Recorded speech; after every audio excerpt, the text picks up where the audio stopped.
7 o'clock in St. Louis, you are listening to The Morning After, presented to you by Brown and Crouppen on 101 ESPN and the TMA STL YouTube channel. That's online at youtube.com/TMA STL. Or just open up your YouTube app, Doug, then you type in TMA STL, and then you're going to be able to watch us, and then you talk it over with other friends who have gathered in the Michelob Ultra YouTube chat. Tim McKernan, Doug Vaughn, Martin Kilcoyne, Little Jackie Papers, host of Movie Boy. Moonlighting is producer on The Morning After. With you here on the program, a program that solicits your involvement, not only in the Michelob Ultra YouTube chat, but by texting in 314-399-9646 via the Air Comfort Service text inbox, by calling into the Collier and Thompson phone lines where Chairman Kurt stands by to talk it over with you. 314-974-0101, and you can email in for our Design Air Heating and Cooling email of the day. Doug, there are so many ways to get involved in this program. What would you like to do with it? Well, my involvement will just kind of be sitting here talking every now and then, even if it's more than likely that I'm not going to be much good to you this morning. What happened? Seeing as the Cardinals have fallen 12 games out, I don't think they're going to do it this year. We got a little bit of time left. How many games left, Doug? Oh, Could they just enough. get hot? Could they just get hot? If we can just get hot, we can finish third. Okay, there's a new slogan going.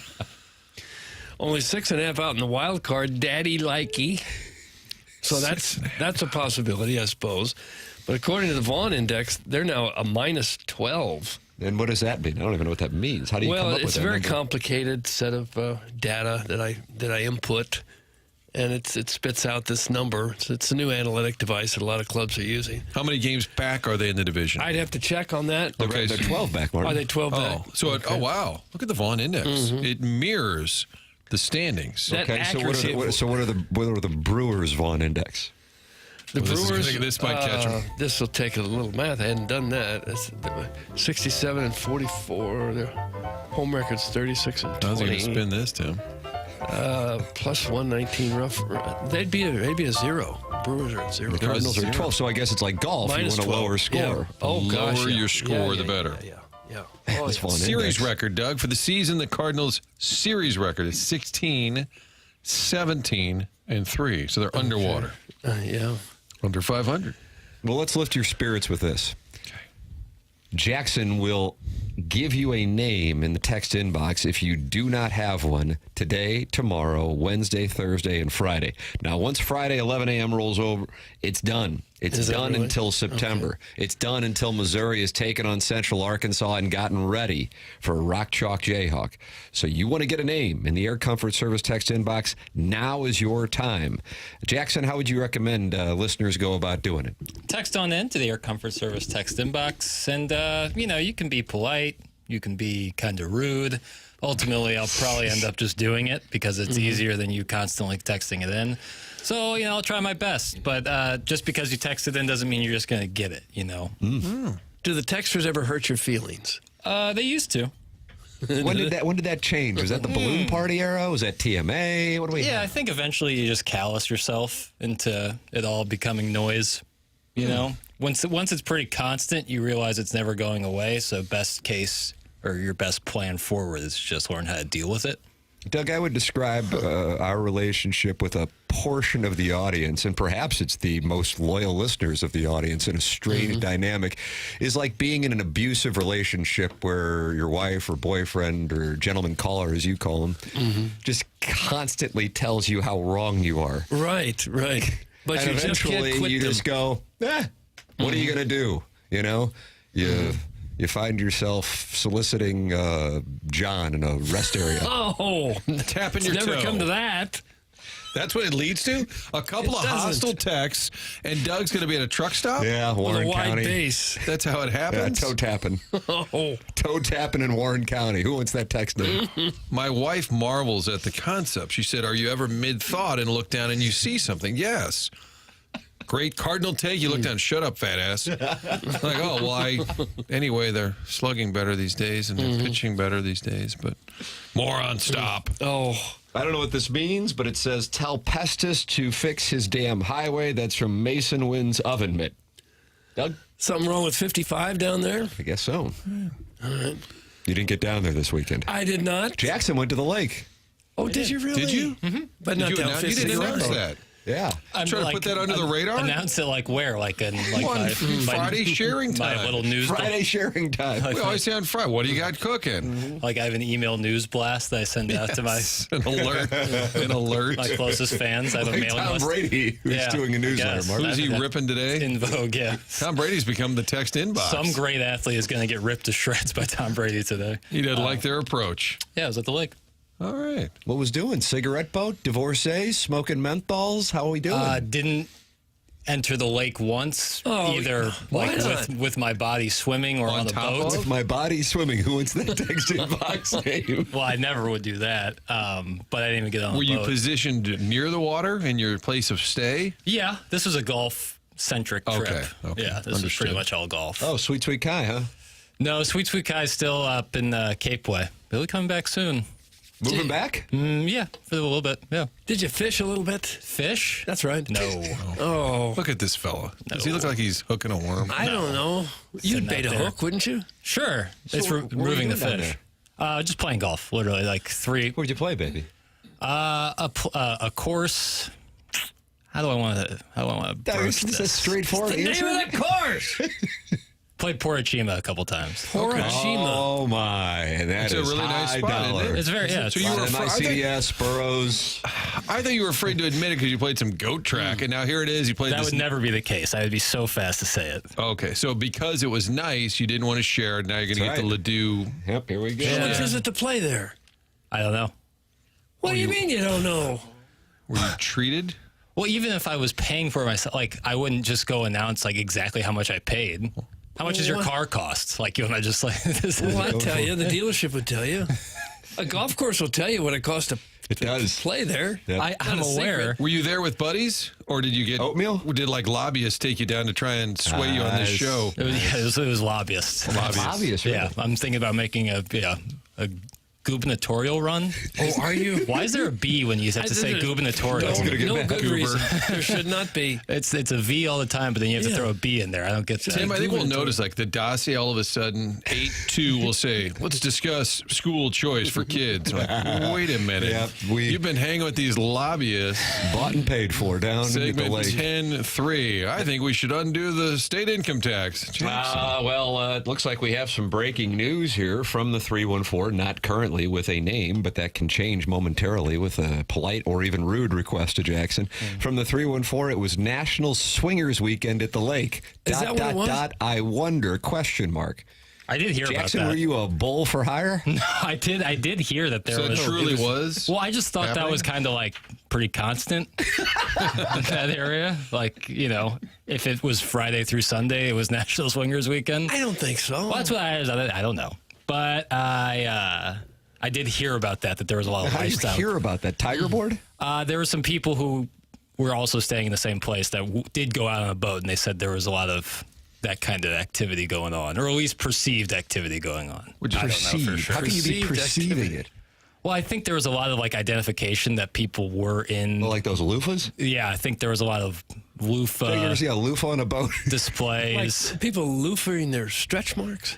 I'm sure that goes on, but like displaying the loofah to kind of like show what flavor of swinger they are. Oh, I don't know. What flavor? Flavor is the right word, Bart. The swinger lifestyle thing has evolved so much that it's starting to fool me more. And this used to be a bailiwick. well, you'd hate to get tricked into it. Yeah, exactly. I know, that's what I'm saying. So that's why I just avoided the boat and the water altogether. So And the you were ball striking at a Yeah. course that cost, for the record, $300 per Oh, round. and you didn't pay? To sneak on? Not with money. Whoa! Oh, it's Now back to the it's going to get swingers. really Does, weird. exactly. It's going to get I really paid With weird. his mouth. Oh, There was no lifestyle groups I could tell on the golf course. I don't know. But you never know, you know. Are you purposefully vague? Yes. Okay. Yeah. Yeah. You know, I let people in, I'd say a decent amount, but I don't have to give out sure. every single detail. That's true. Hope you didn't go in the water. Piddles, flesh-eating bacteria, and brain-eating amoebas are on the rise everywhere. Happy Monday, all. That's from Sharon in Clayton. I don't get in the water. No. ever? Not the Any Ozarks. lake or just Lake of the Ozarks? Just Lake of the Ozarks. Oh, just like I'll let you in on that. Yeah, I don't get in that water. Chairman Kurt, you have discovered something and sent it to my phone. Why don't you share it with the audience? Doug, this is Chairman Kurt. He mans the Callier and Thompson phone lines. Yeah, this is just from Life and Style STL. They posted it back in June, but it says, join us at National Swingers Weekend 2025, the sexiest, most fun, and lifestyle gathering on the Lake of the Ozarks.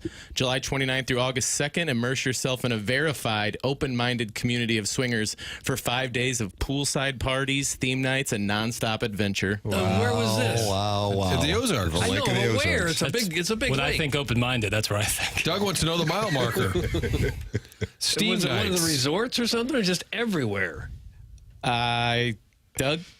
I don't know. That's why I'm asking. I'm telling you, apparently all over the lake there was boats Well, aplenty. steam nights would be Really? separate from the Steam lake, I would nights. think. Steam nights? That's one of the list items in the list. It was. Steam nights. I don't know if you could ask for a better weather weekend of the summer. I'll tell you that though. Doug, you want to hear the theme nights they had? Okay.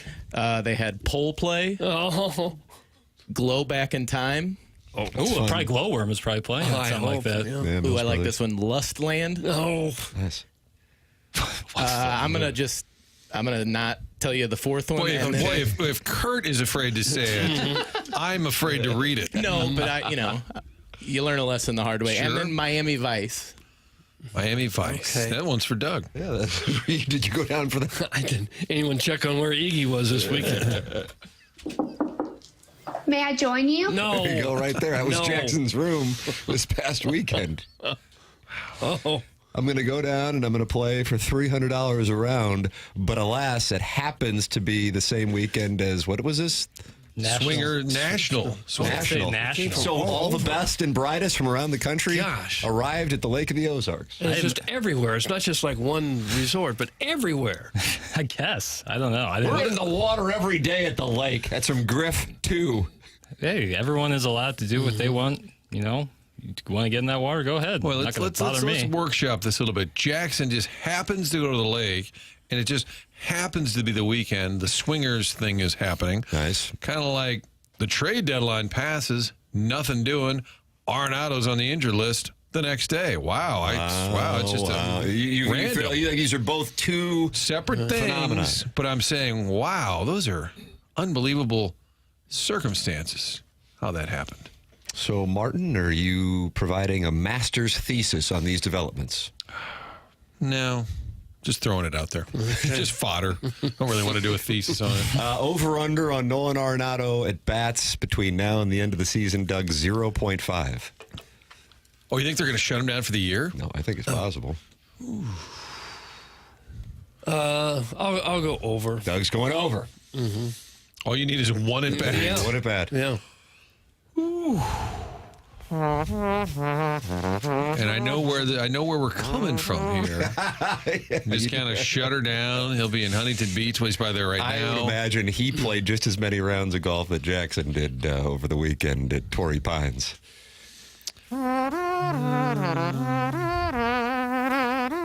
I'll take the over. I'll say he does appear for an at bat or two. It would take a surgery probably to knock him out the whole year. Papers? I'll go over as well. I think he'll eventually make a comeback. Take a little mental break, little shoulder break. Reset. Yeah. The timing is much like your trip. Timing is interesting. Tough to explain away. Yeah. Now, he did say to John Denton, remember that post game whenever he said, I have some things I need to do. And Doug, you suggested maybe it was like a physical or something medical. Right. Would love to know at the deadline. Was there anything in play? But amazingly, the guy who was potentially a tradable piece is then on the IL the day after the deadline. Interesting. It is and always will be the skank of the Ozarks. Place is a man-made puddle where Hoosiers run amok. Doug, that's from Sharon in Clayton. Well, it's not that bad. Some areas are, but there's a whole bunch of multi-million-dollar homes up there too. Yeah. There really are. There's some gorgeous areas. There's some for everybody there. Yeah. We love the lake. Funlake.com. Sorry, Jackson, that's your read since you were just down there for free. If I told you that Mike Shannon story where I wanted to meet him at the lake to go fishing, for a TV piece, and he said, "Nah, meet me over in what's the town Whitey's from?" I said, "New Athens." "Yeah, meet me there." So we're driving over the next day. He called, "Where you at?" I said, headed to New Athens. What? What are you going there for? You told me to go there? No, Freeburg. I said, okay, where? He goes, you'll see me on the side of the highway. And he hangs up. Photographer's like, where are we going? I said, we're looking for Mike Shannon. Whatever that highway is between Freeburg and New Athens, That would have been your story. Giant Suburban. Here's Mike waving his arms. We shoot the whole piece, and at the end, he said, now you tell him we're at the Ozarks. That's a big sponsor. And I said, well, it doesn't look a thing like the Ozarks. He said, well, you try and weave it in then. So I cowardly did. Just most days, Mike is at the lake. Today, he was at a friend's pond, but most days. Funlake.com. So Freeburg is small enough that if you drive there, you're sure to see somebody on the side of the road? Yeah, just the side of the road. Okay. That's how Mike did business. And it worked.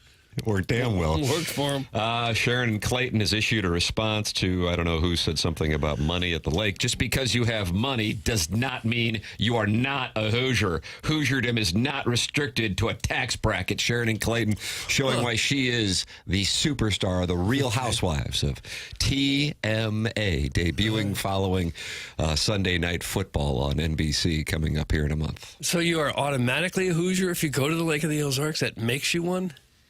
Well, I think that might be what she's saying. I think so. I've really seen some beautiful homes there. I guess all owned by Hoosiers. Sharon will clarify. Swinging Hoosiers, apparently, too. Just this past weekend, we're Little Jackie Papers, and you shot 74, 81, 78. Pretty nice round on Friday. Well done. Played well on Saturday. Played Saturday morning. Played well on Saturday. Friday, I was kind of out of gas by the back nine. Oh, is that right? Had a little libation? Well, had a little daiquiri at the Too turn? much swinging. Well, I I didn't get there till the afternoon. That's right? the thing is like whenever I love playing Friday afternoons, but that's 5 consecutive days of waking up at like 4:45 and then driving the 3 hours to get to the lake when I got there, and so it was a lot. So I often lose steam on the back nine of a Friday round, but it was super fun. I mean, again, like the weather, high of 80 every day and sunny, it was about as good as you could ask for. Did you see any of these swingers in action? No, Doug's not going to let this go. I didn't see any of that activity. Again, like I was on the golf course and then just kind of hanging out anytime outside of it, like 3 rounds, 3 days. So it was not doing a lot of normal lake activities. So I didn't see much, but I did hear that these things were going on, or at least being broadcast that they were going on. Where they were going on, I don't know. You go out at night when you're down there? Yeah, like get dinner or something. But morning rounds. I saw Did you go to that Ryan Steakhouse? No. Where'd they take you? The people that, paid for everything. No, when we went out to dinner, I paid for it. And He bought him dinner. no, well, I bought myself dinner.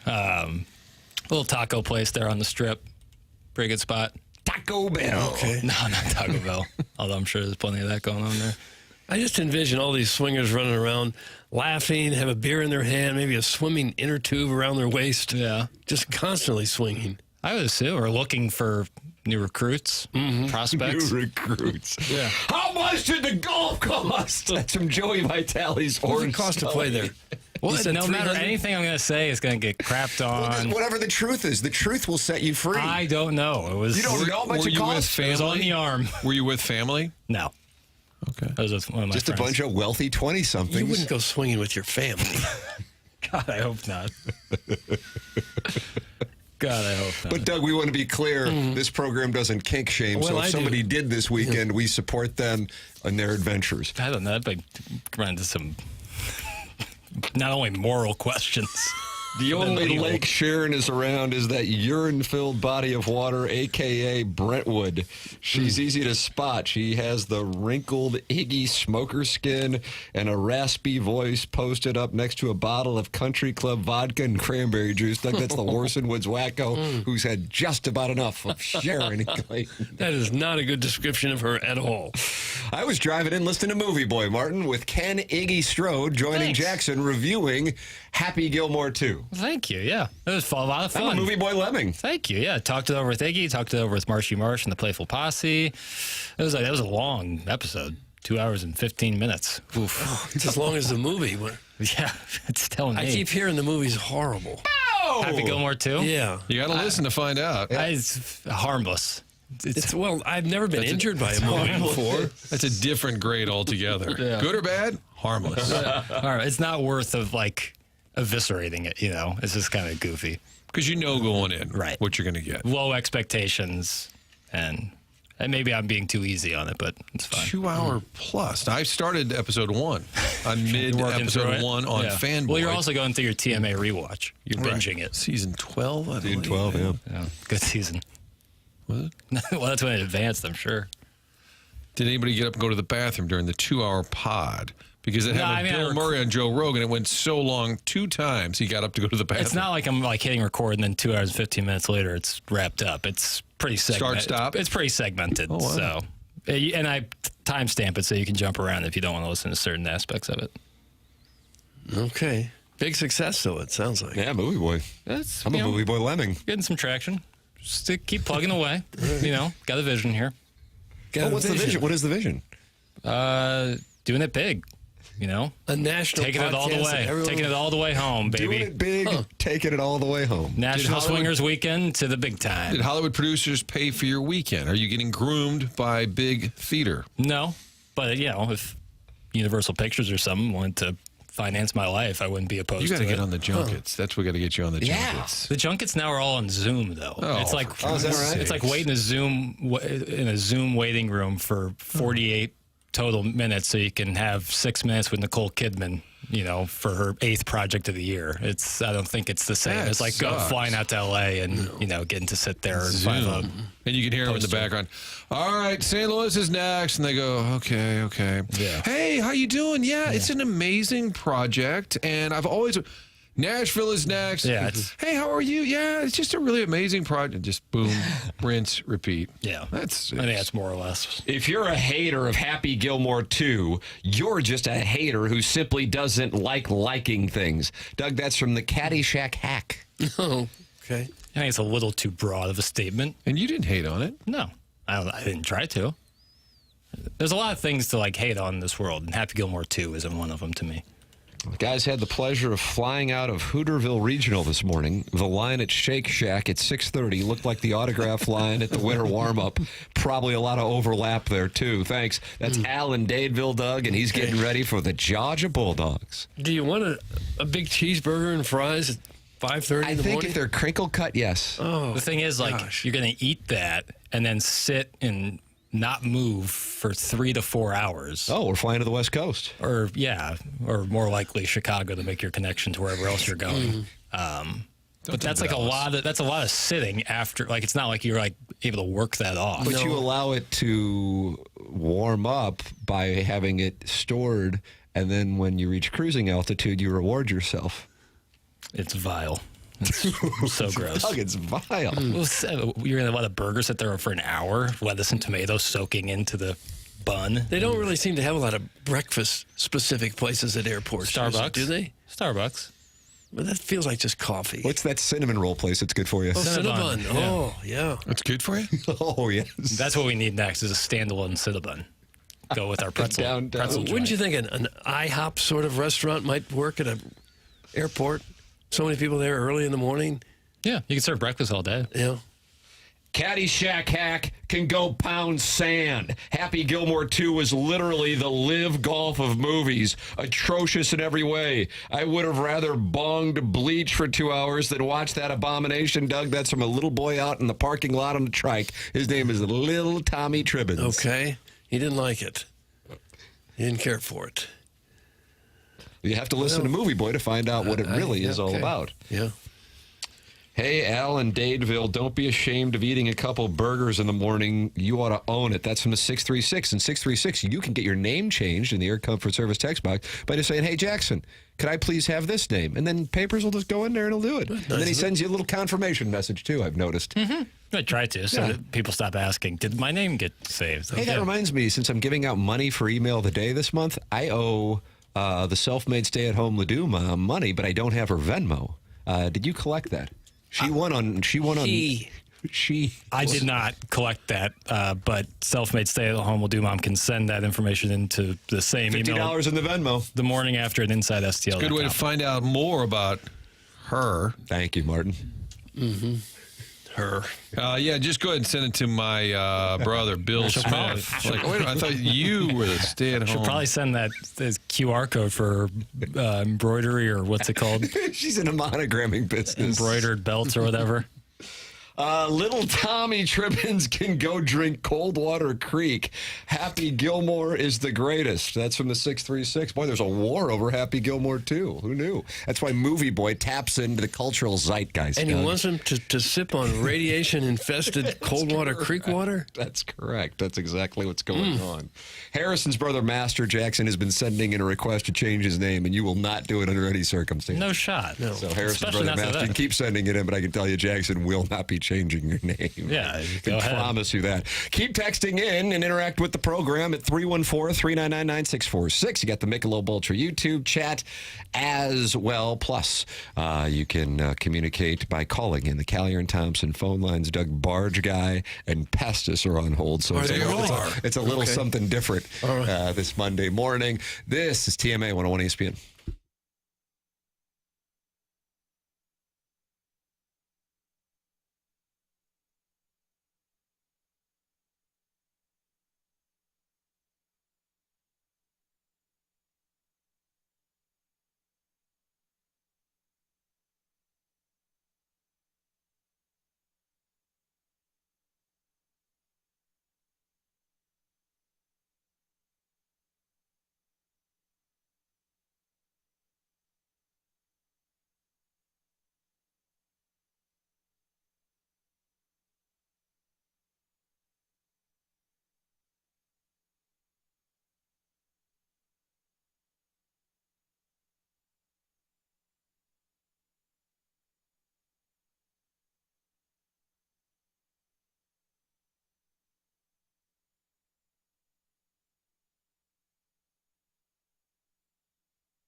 Doug, the Cardinals.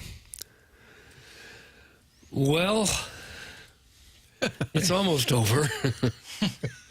It's almost over. It's just a mess right now, isn't it? Makes you say that. It's just a mess. They only had 16 strikeouts yesterday. Yeah.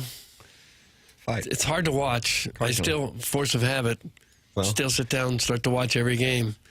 And then I get kind of disinterested after a while. Good news for media platforms like ours. They are now forced to advertise their tickets for the upcoming Cubs series. Yeah, that helps a little bit.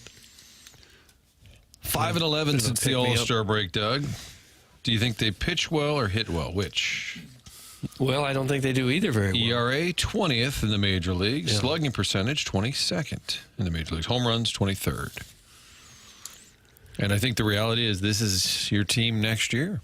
That's an important part of the conversation. I'm wondering if they can, I don't just say this to be snarky, if they can hold off the Pirates for the cellar.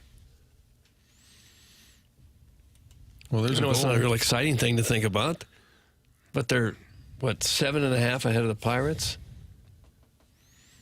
And 49 12 left in the behind Milwaukee. season. Yeah. I think they can do that, Doug. I would wager they can hold off the Pirates. I don't know. Pirates have got some pitching. A sad conversation, but I believe they would hold off the Pirates. The program's called TMA. It's presented to you by Brown and Crouppen on 101 ESPN. You are welcome to participate in said conversation by calling in 314-974-0101. Callier and Thompson phone lines, or texting in the Air Comfort Service text inbox, where Jackson is actively changing names. Lots of requests coming in.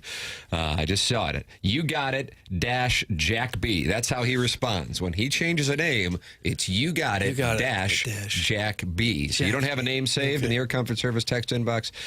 Put in the polite request. Jackson will do it through Friday this month. 314-399-9646 on the Stiefel dossier. Chris Kerber has a regular 101 ESPN hit at 8:15 on Mondays, and Brad Thompson has his regular hit with us at 9:30 on Mondays. Then we have the Design Air Heating and Cooling email of the day. Now, Doug, here's one thing we can celebrate. How about the weather? Oh, Bill. Perfect. Oh, Bill. Maybe Seth got a weekend off this week because everybody was going, this is the most glorious weather ever. Maybe my air conditioning's not working, but I don't really even need it. It's so wonderful out. Design Air Heating and Cooling online at designairservice.com. Sponsor of our email of the day. Longest running sponsor on TMA, and Doug's a client. Martin's a client. I'm a client, and we are happy clients of Seth Goldcamp and Design Air Heating and Cooling. I mean, the weather this weekend. Was it nice down at the lake there, Papis? Oh, yeah. Wow. It was beautiful. It was... I don't know, there was something there, I feel like. Perfect swinging weather. Doug, it does get to 90 on Thursday, Friday, and Saturday. But then back down into highs in the 80s on Sunday, Monday, and Tuesday. And for the first few days of the week, just glorious temperate conditions for the first week of August in St. Louis. You run into any issues, it's Design Air Heating and Cooling online at designairservice.com, the longest running sponsor on TMA. This John Mozeliak audio, where is this from, Papers? It's from his Zoom press conference the day after the deadline presser. Yeah. Okay. Well, he talked about the veterans not waiving their no-trade clauses, and I was intrigued by that because, to me, that is three immovable objects that, put the Cardinals in a spot that they put themselves in where they really can't fully turn the page. Let's see what he has to say. Ultimately, the decision was made on their end to do what they did, and that's their right. And so now it's got to go out and play baseball tomorrow, and hopefully our guys will feel refreshed and ready to go. Base hit. That's how they're phrasing how they got to go out and play baseball. They may not want to, but they have to. That seemed to be a theme of some of post-game audio in the past couple days. Refreshed? Well, it's just kind of like, we kind of have to just keep playing. It's going to keep on chugging. Yeah, We want the paycheck. We got to keep going. Yes, out there. I'm aware things are going poorly, but yes, we have to continue to play. We just cannot forfeit the rest of the season. That's what the tenor I'm getting. Why are you playing 5-day-old audio? Great producing, and that's why Harrison's brother Master's not going to get his name Don't change that name. He's like crying while texting. You think he's weeping? Yeah, he had to restart a couple times because the tears were in the way of that. Why don't you just block him? My God. No, hey, listen, you know what? This cat's got claws. Cut that off. Is that him or you? Cat's got You got claws? That's Meaning right. you're the cat. Big time. Big With cat the over here. claws. Yeah. Uh-huh. Okay. Doug, you want to hear from the barge guy? Sure. All right. Sure. Barge Needs a guys on the perspective. Callier and Thompson phone lines taking a look at the week that was and the week to come. Good morning, Barge guy. Good morning, boys. How you doing? Hello, Bargy. We're doing fine. You?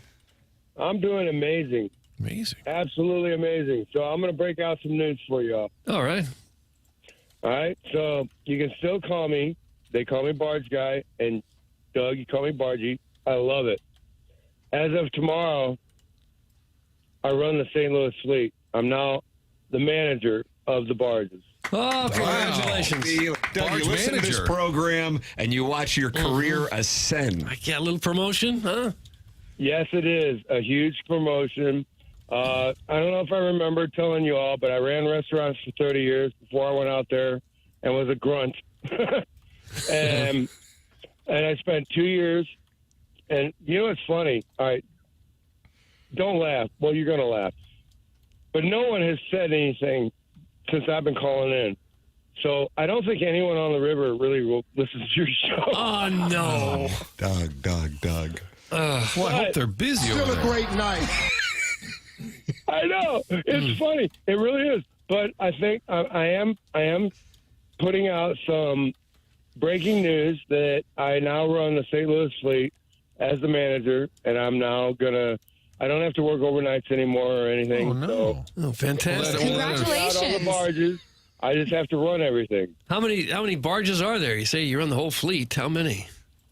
Well, you know, we build tows that go all the way up to Minneapolis and all the way down to New Orleans. So, I mean, it's hundreds of people and it's hundreds of barges, honestly, every day. Huh. You sound like you'd be a good boss, like kind of rational, reasonable. I can come to you with my problems. We could sit and talk. I feel like you'll be good at managing people. Well, I ran restaurants for 30 years and very successful. And so it's what I do. But I had 3 interviews and I beat out 25 people nationwide. Oh. And I now, like I said, I'm now in the management. And you know what, Jackson, I love you because of your name. But my son, Jackson, starts soccer today. And it's a game changer for him because I can be with him so much more and raise my son to be successful and to be amazing. Oh, that's so heartwarming. Yeah. It really is. Well, congratulations on that. You got to go Old Warson or Belle Reve, you think? I'm going to go Belle Reve, baby. Are you? Belle Yeah. Belle baby. Reve is the way to go. Clip that off. Belle Reve, baby. I am a little concerned, though, senior barge guy. Will you still be able to call in the mornings, or you'll be You preoccupied? know, I will. Let's keep Hey, my you're the name. boss. Who cares? Yeah, I asked. I was like, when do I show up tomorrow? He goes, I don't care. I'm like, what? He's like, dude, you're the boss now. Do what you want to do. I'm like, oh, my God. So, wait, quickly, on 55, I am changing the subject. 55. And I really hope I'm not taking Pestis from Festus's thunder, but they are making it 3 lanes instead of 2 lanes. And if you've ever, and I know you guys have been in St. Louis all your lives, and you go 270 and 44 and whatever, Yeah. and I mean 270 and 170. I've spent my whole life dealing with them doing construction, but now 55 is going to be 3 lanes here very shortly. That's why it's so difficult. God, I'm tired of this story. Oh, I'm not Jackson. tired of it. God. What big Okay. changes do you have in plan for the barge industry? I just want to continue to make sure that we are building tows and feeding the world, because that's what we do. When you say building tows, what exactly does that mean? TOW. That's 36 barges going down to New Orleans to the big ocean liners to go around the world to feed the world. That's putting empty barges up to Minneapolis to get them to be filled and bringing them down to do the same thing. I mean, that's what our company does. Okay. A Foot Fetish Friday. You guys are funny. Oh, you got. Man, I love calling in. I'm excited. I'm happy for you. Happy for your son Jackson. More time with Dad. Maybe a little less American Honey, but more time, father son. Exactly. No American Honey. Okay. Good. Well, New Year. congratulations on the promotion. A lot of support coming in the text inbox, and a lot of support on the day. I say, how about this, Martin, from Sharon and Clayton? Totally off brand. Congrats, Bargy. Well done. Great father. It's like somebody grabbed Sharon's phone. Wasn't that funny? Wasn't that funny? dreams. Okay. You get an updated media chuckle applying. Barge guy, congratulations. And now, Doug, Thank I you, feel Tim. better about the Mississippi. Feels like we should do a whole 20-year show from one of his listener, and barges. I love you guys. Thank you very Oh, much. you pot him down. Pot him down. Thanks, Bargy. You potted him down. No, I gave him a second. You potted him down. Sign off, and it was cut off, Doug. Boy, if they don't talk about swinging, he cuts them right off. Barge guys, all of us, just wants to make a difference. Yeah. You know. Well, I'm happy for him. That sounds like a big promotion, Just to be big with his job. son more. That's I great. felt that I was going to say, and then Eric in the Central West End said, Barge guy's the new Rudy. I was going to say there's a hint of Big Al and there's a hint of Rudy. Maybe AI created. Oh, wow. Possibly. That would be a big job to be in charge of all the barges up and down the river here. That's a big job. Doug, many of the listeners are supportive. Not They all, should for be. the record. Oh. The Loomster did not appreciate. Go humble brag on some other station. Oh. That's from the Loomster. Is he doing the car watch? You think he's on the arch right now, and then he'll call into Riz? He's just going to work his way up and down. Up and down the hallway here at Hubbard Radio. Coming up on the program, Chris Kerber, Brad Thompson, the Design, Air, Heating, and Cooling email of the day. The program is called The Morning After, and it airs on 101 ESPN and the TMA YouTube channel.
This is Jackson with the Sports Center update, driven by Johnny Londoff Chevrolet and Johnny Londoff Autoplex. The Cardinals lose yesterday, losing the series in San Diego as they head north to L.A. to take on the Dodgers. Sonny Gray on the mound for the Redbirds. That's going to be a 9:10 p.m. first pitch.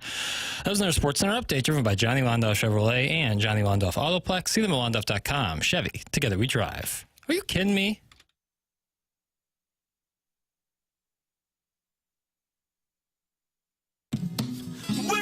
Cardinals, we want to win. Now is the time the playoffs begin. Summer is over, around October. The quest for the best will put you to the test. The chase is on. Chase is on, Doug. Okay, let's go. Start running. Baseball. The chase is on. The chase is on. The chase is on. Saturday was fun. The old Pete Pajes put one into the upper deck there. Michael McGreevy beating his hometown team. Hello, friends. Settled in a little bit. He hadn't been great, but at least that game. Felt like we were Got right the back dub. in it. It was a fun game, but that offense is more times than not, a lot of zeros on the board. Yeah. Like I said, only 16 Ks yesterday. You guys got to give credit where credit's due. Well, they had big crowds in San Diego. Good for them. Had some down years at times. Now, you want to talk about a litmus test. I continue to say this, and maybe this is something that only those of us who do this for a living find fascinating, and I truly do find it intriguing, that the Cardinals are in a position that they are advertising Cubs tickets when the weather is as great as it is right now for the second weekend in the month of August. But it's on Instagram. You can hear it on TMA. I would imagine it's going on at other places. I have no idea. But that is what you got. The forecast this weekend is not brutal, upper 80s. And you have the Cubs coming to town, a team that is in the mix for the National League Central Division title. So therefore you have some blue, most likely from southern and central Illinois, making its way across the river. Do you expect that to be a packed house this weekend, Doug? Packed, probably not, but it might feel like a Cubs home game. The Cub fans could possibly outnumber the Cardinal fans in this one. I would think they'd get 30,000 or so. Maybe a little bit more than that. I think I would take the over on 30,000, Yeah, but maybe I'm still disconnected from the angst and apathy. I would think a lot of those tickets sold in advance when people saw that when the schedule comes out, Cubs, Cards, August, weekend series, all 3 night games. So even if it is a little warmer in the day, should be nice at night. But I think a lot of Cub fans might be like those Rams games towards the last couple of years when the Steelers or Packers would come in. Mm-hmm. It would just be the other team's building. I think there'd be a lot of Cubs fans. But I think if you're a Cardinal fan, you got tickets, you've got them in your pocket, you'd probably go down Friday, Saturday, Sunday. School's not back full force yet. So I think you'll have decent crowds, but I would bet the percentage of Cub fans will be alarming. Yeah, I don't know that we've ever seen a game at Busch Stadium where you would think that the visiting team fans outnumber the Cardinal fans, but it could happen this weekend. I would take that over an empty building, just in terms of energy. Hey, we're better than Chicago. Mm-hmm. No, when they play with nobody in the stands, the games don't seem important at all. Right. Remember during the COVID year, it felt like it was a practice game. Cubs got their hands full with the Brewers. Milwaukee's, they're 23 games over. Just teed up the Nationals over the weekend. I'm going to Chicago. Stand up. Guys, what's a worse indictment for the Cardinals? Not having 30,000 fans in the stands this weekend or having more Cubs jerseys in the stands? That's Dale in Grubville. More Cubs jerseys. That's more of an indictment that they took over your building. Yeah. National TV Saturday and Sunday. How about that? You think there's a chance they could flex it? Yeah. Well, they'll get a big audience with the Cubs, probably no matter who the Cubs play. Mike Schilt's seat has to be feeling pretty warm after that series. Thanks. That's from Big Tuft. Doug, as you remember, in May, Jackson said Mike Schilt was on the hot seat. Jackson, do you feel like he could be on the verge of losing his job despite pressuring the Dodgers to win the National League West? They're going to have to go on about a 17-game run of wins before Schilt ever has to be worried about getting canned. Doug? So are you rescinding the hot seat? No. Oh, okay. No. He's still on the hot seat. It's a perpetual hot seat. Okay. Yeah. Is it? It's a You hot want seat some job. October success there, too, Schulte. That's right. Yeah, you're going to have to get over that Dodger hump, you know? The National League's pretty much over. I mean, Phillies, Mets, Brewers, Cubs, Dodgers, Padres, wouldn't you say are all going to the postseason? Yeah. Reds, Barring collapse somewhere else. Giants, no. Cards, no. Miami, good for them. Marlins, the barbecue is paying off. And Marlins Family Barbecue. But I mean, wouldn't you say Phillies, Mets, Brewers, Cubs, all but a lock? Dodgers, Padres, all but a you're lock? kind of, and I enjoy that as somebody who loathes this postseason format. It's supposed to have multiple teams in it. And, mathematically, it certainly stands to reason because as bad as it's been for the Cardinals, they are, quote, still in it if you want to go by the single-digit formula. The Cardinals are 6.5 games out. But the only team that I would go, okay, this one may be able to crash the party, but they're 4 games back, the Reds. And the Reds clearly were aggressive when trade deadline day rolled around. But everybody else, yeah, you're talking about the Giants and Marlins, who are just a half game up on the Cardinals. For the record, that means the Marlins are a half game up on the Cardinals. I want to emphasize that. And that is, since this postseason format debuted 4 years ago, this is as definitive as the wild card race has been this early in the season. Which is shocking because it always left the door open. Well, we're only 2 back of the third wild card. Well, we're a game and a half back of the third wild card. And if you look at it now, I would say it's largely over. So if you're a baseball fan, the Cardinals are not doing it for you. You don't really have any great. I mean, you could watch a division race, I guess. Mets, Phillies, Brewers, Cubs, Dodgers, Padres. The divisions are up for grabs, but in terms of postseason, you already know who's going to be there. The Minnesota Twins, who traded 11 players at the deadline, are just a half game back of where the Cardinals are in the American League wild card. They are 7 back. Cardinals are 6.5 back for point of comparison. So that is how things stand at the moment in Major League Baseball. And Doug, we turn our attention to next season, which unfortunately could very well be more of the same. Yeah. I would think that they would try to make a lot of changes in the offseason, but we keep saying that. We said that last offseason. We said that at the trade deadline, and not much seems to happen. Really? Yeah. You would think that they would try again to make some sweeping changes, but you're still going to run into no trade clauses with Arenado and Contreras and Sonny Gray. You still run into that. Yeah. So I don't know that they can trade away the people they want to trade away anyway. So it'll be fun. It'll be good times. They love the fans, not money. Well, it'll be great at some point. And now Chaim Bloom, just because he hasn't been heard from, is almost like sainthood. They're like, oh my gosh, Chaim this, Chaim that. Things will be different. What's his message going to be when we know the roster is what it is going into next year? Not going to spend money on free agents.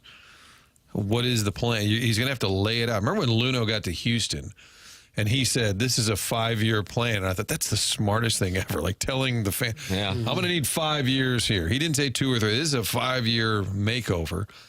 I think Chaim's going to have to sit down and say, here's how we'll do it. We're going to try and clear up some of the roster, But Houston didn't clutter. get over the top until they started banging on trash cans. With the Contreras, Arenado, and Gray contracts, you have $80 million committed next year. $5 million of that is from the Rockies. So there's $80 million. Now, whatever you expect to get from Nolan Arenado, factor that in, too, as far as value goes.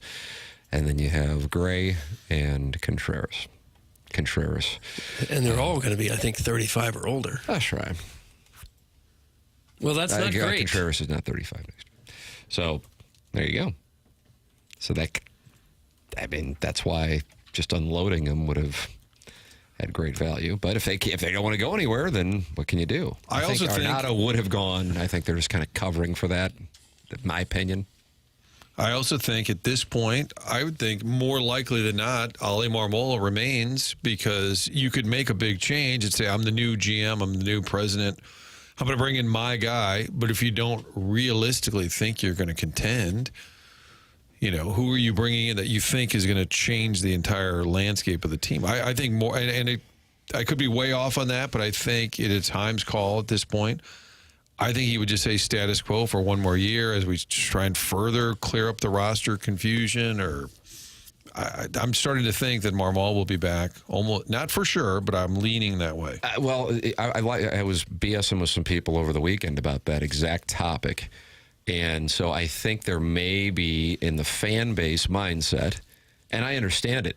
Completely understand it. Well, that he has to lose his job in part because of the team's performance in 2 of the last 3 years, and then in part because logically Chaim Bloom is going to want his own guy in there. And that may very well be the case, but as you were just saying, Martin, if you know that your team is not really going to be doing much refurbishing to the roster, do you bring in, and are you able to bring in somebody whose stock is either high or on the rise to manage a club that is not in position to really be successful?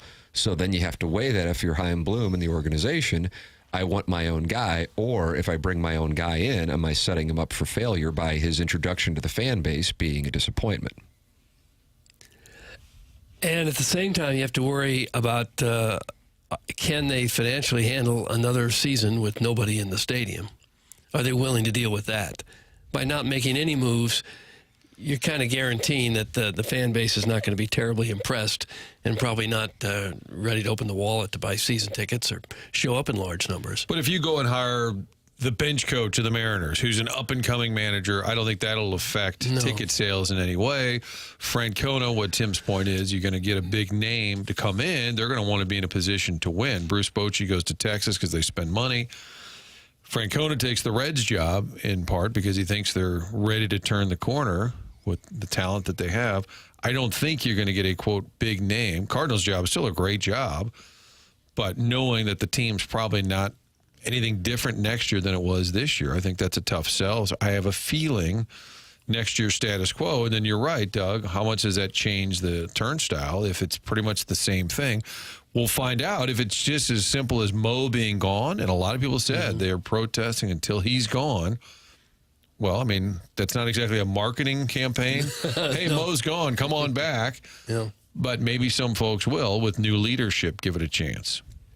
I would suspect a new manager might be a Skip Schumacher type. Here's a former Cardinal. All right, we're going back to the old days. Well, and the biggest name out there, and I think Skip is in line, Holiday told us that, to succeed Bochy in Texas. Now, would he be willing to take other jobs? I bet if the Angels offered him, he'd take that in a heartbeat. If the Cardinals offered, he'd probably take it in a heartbeat.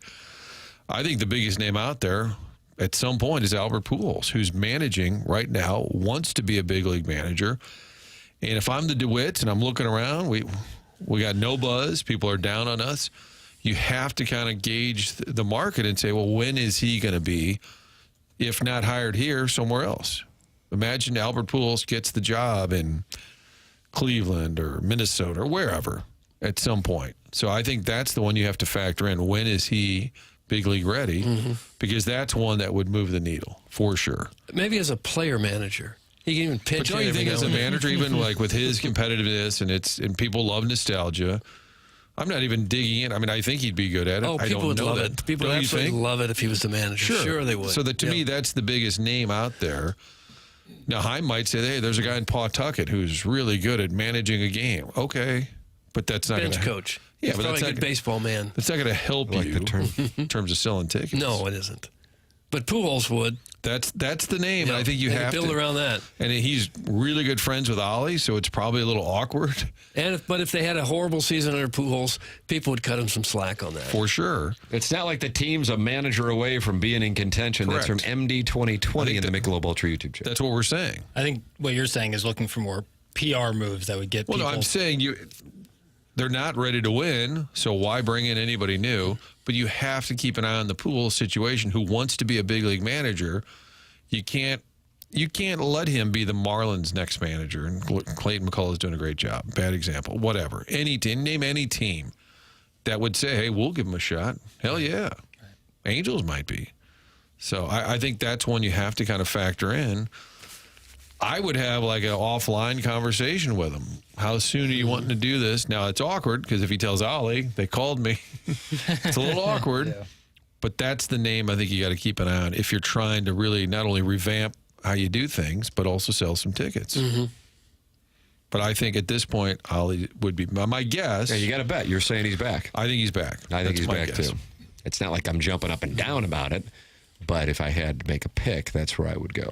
And I wouldn't want to be him right now. All right, go into San Diego. We just traded most of your bullpen. Now go try and win some games. Well, they had a player meeting with Marmol on Saturday before the game, and the message was, hey, the trade deadline has come and gone. This is your team, and for a lot of you, you are now taking ownership of this team because this is going to be the next generation. Now, it's an awkward conversation because I don't know if Arenado was around for that or not, but Gray and Contreras are in there, and they're approaching the tail ends of their careers. But for the young players to try to give them an idea of where things stand and to motivate them with saying, hey, take ownership of this opportunity and of this franchise because this is now your time. To their credit, they responded. They were down 4-0 on Saturday night and came back to win. McGreevy got the win, but then unfortunately dug 16 Ks yesterday in the loss. They rattled the bats at the end, though. Yeah. Rights hold me. Well, boy, they battle right down to the end. Hold my rights. Remember that song with Thompson twins, 1984, Martin? Hold that my sounds rights. I think that's what it was called. And were they brother and sister? Were they a married couple? Thompson twins. I think of the White Stripes. They had red hair, right? That group? Yes, Sounds I right. believe so. Okay. It's really nice. That the guy did. It's kind of new wave. Yeah. She really had the big, kind of like the guy in Simply Red, kind of had that hair sticking out, jumping out at you almost. Oakville prom bangs. They're from Sheffield, England, Doug. You knew that. I did, sure. Let's see. This is what happens when the Cardinals suck. We're reading about the Thompson twins. The band's name was based on two bumbling detectives, Thompson and Thompson. Did we know that? No. Harrison's brother Master is not happy. Albert Pujols as manager of the Cardinals is probably the dumbest idea I've ever heard in the history of professional sports. Why? And why is that? Harrison's brother Master, call in 314-974-0101. That's the Collier and Thompson phone lines. You're also welcome to text in at 314-399-9646.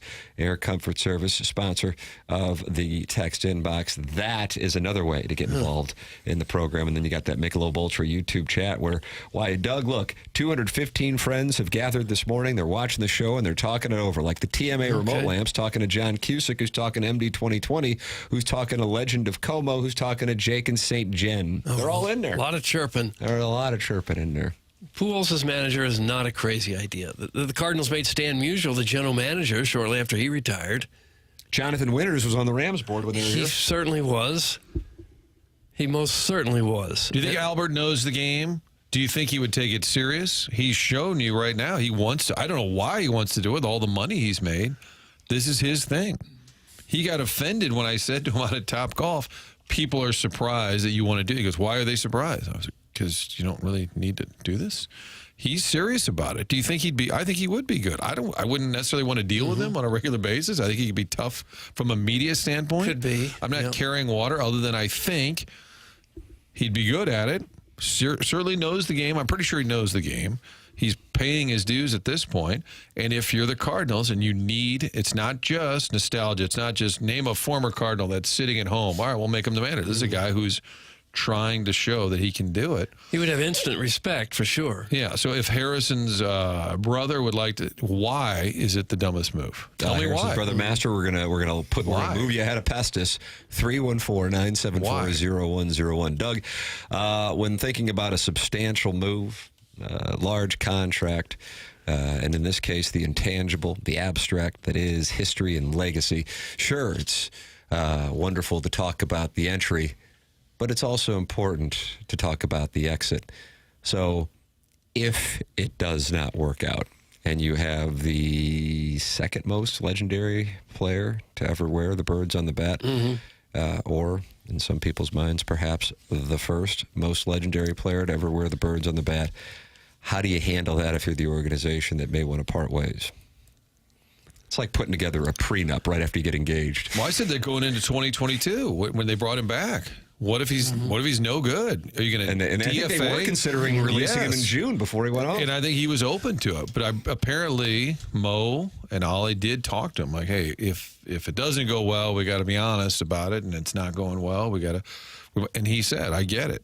So I think that is a risk there. But we've seen a lot of, Michael Jordan coming back. You've seen stars have a second act, and if it doesn't work out, it doesn't tarnish the fact. But it'd be a little awkward for sure. Martin Harrison's brother Master has issued a response. He says the following: why is it a dumb idea?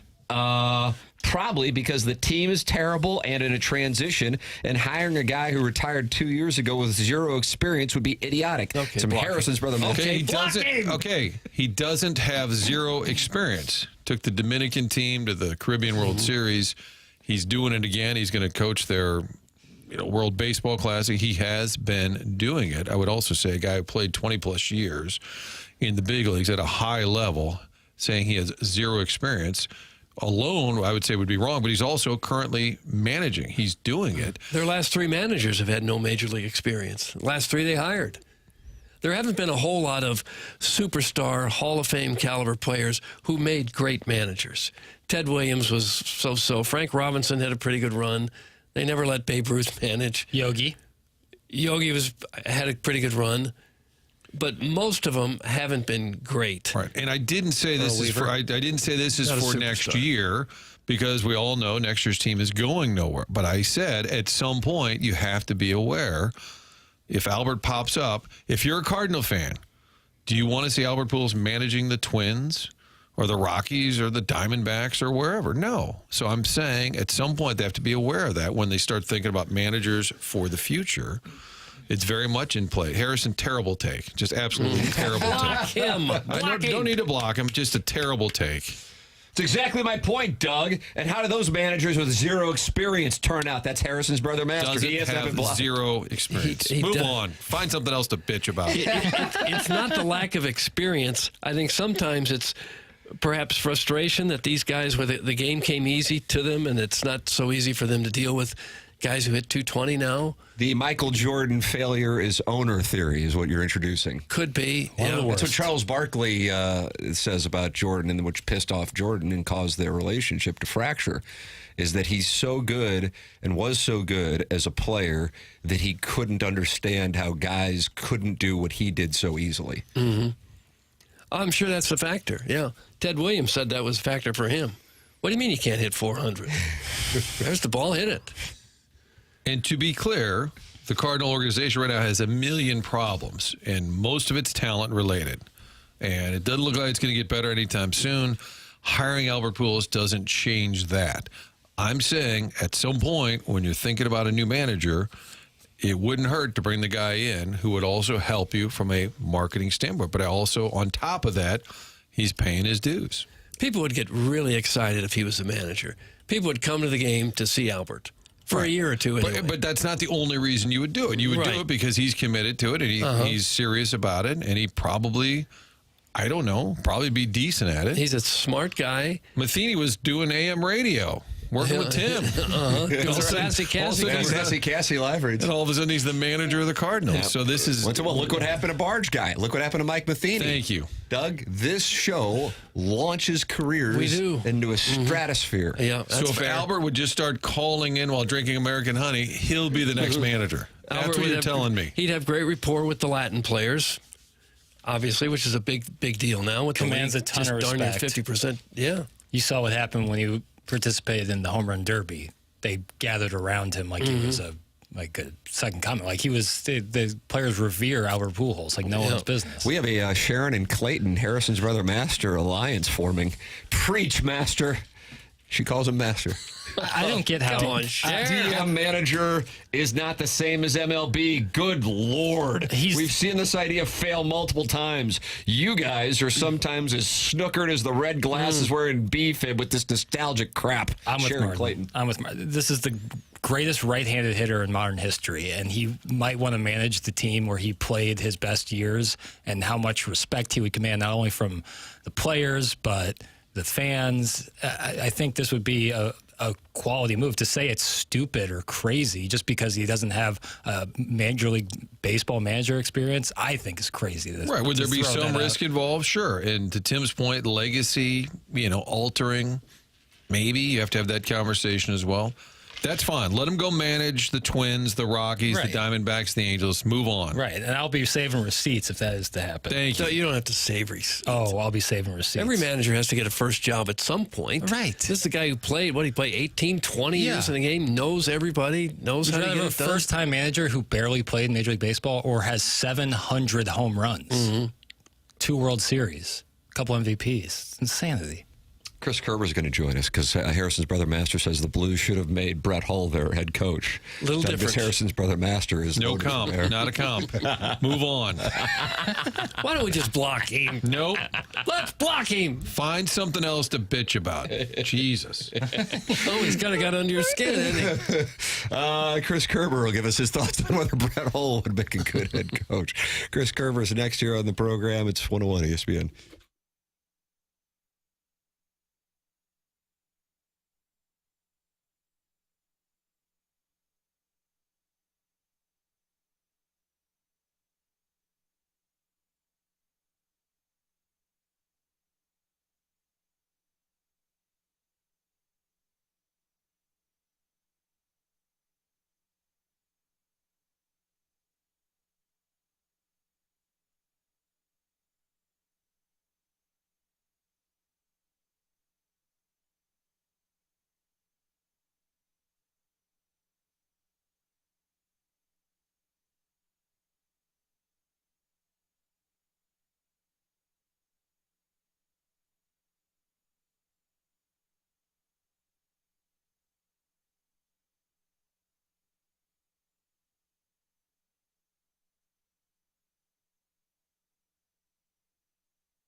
Classic Air Care has been taking care of my home now for well over a year, and they can take care of yours. The Classic Air Care. Check out this review from Maggie. Maggie posted this. They're one part of that 4.8 Google rating that they have, and you can see all these reviews on their website. Classic Air Care has been great for helping us keep up with our air conditioner, furnace, and boiler. Jack was especially knowledgeable and efficient working with all three. Thanks, Maggie. You've got to check them out. Now, look, they are top-rated cooling services in St. Louis. The St. Louis summers we know are long. They're hot. They're humid. But choosing Classic Air Care means you're not going to break a sweat during the summer. Your AC is going to stay running efficiently. They have around-the-clock emergency AC services. That's right. It's a weekend. The air conditioner goes bad. Don't worry about it. All Classic Air Care. Their phone number's right on the top of their website at classicaircare.com. You can schedule an appointment online. You can shop for filters. It's all online as well. And again, like I said, you can call them at 314-329-1943. If you're kind of like me and sometimes like to have just a person answer the phone, they'll do it there as well. So if it's late at night, if it's over the weekend, it doesn't matter. They've got around-the-clock emergency AC services for you, for your family. They're going to make sure that your house stays cool during the hot summer months. With the slight cool down that we've had here over the last few days, now might be the time to get them out there, have them maintain that unit. Maybe your unit was making some noises over the hot heat that you didn't expect. Get them out there to fix it, to make it sure you get through the rest of the summer. Classic Air Care. They've been making people comfortable since 1926.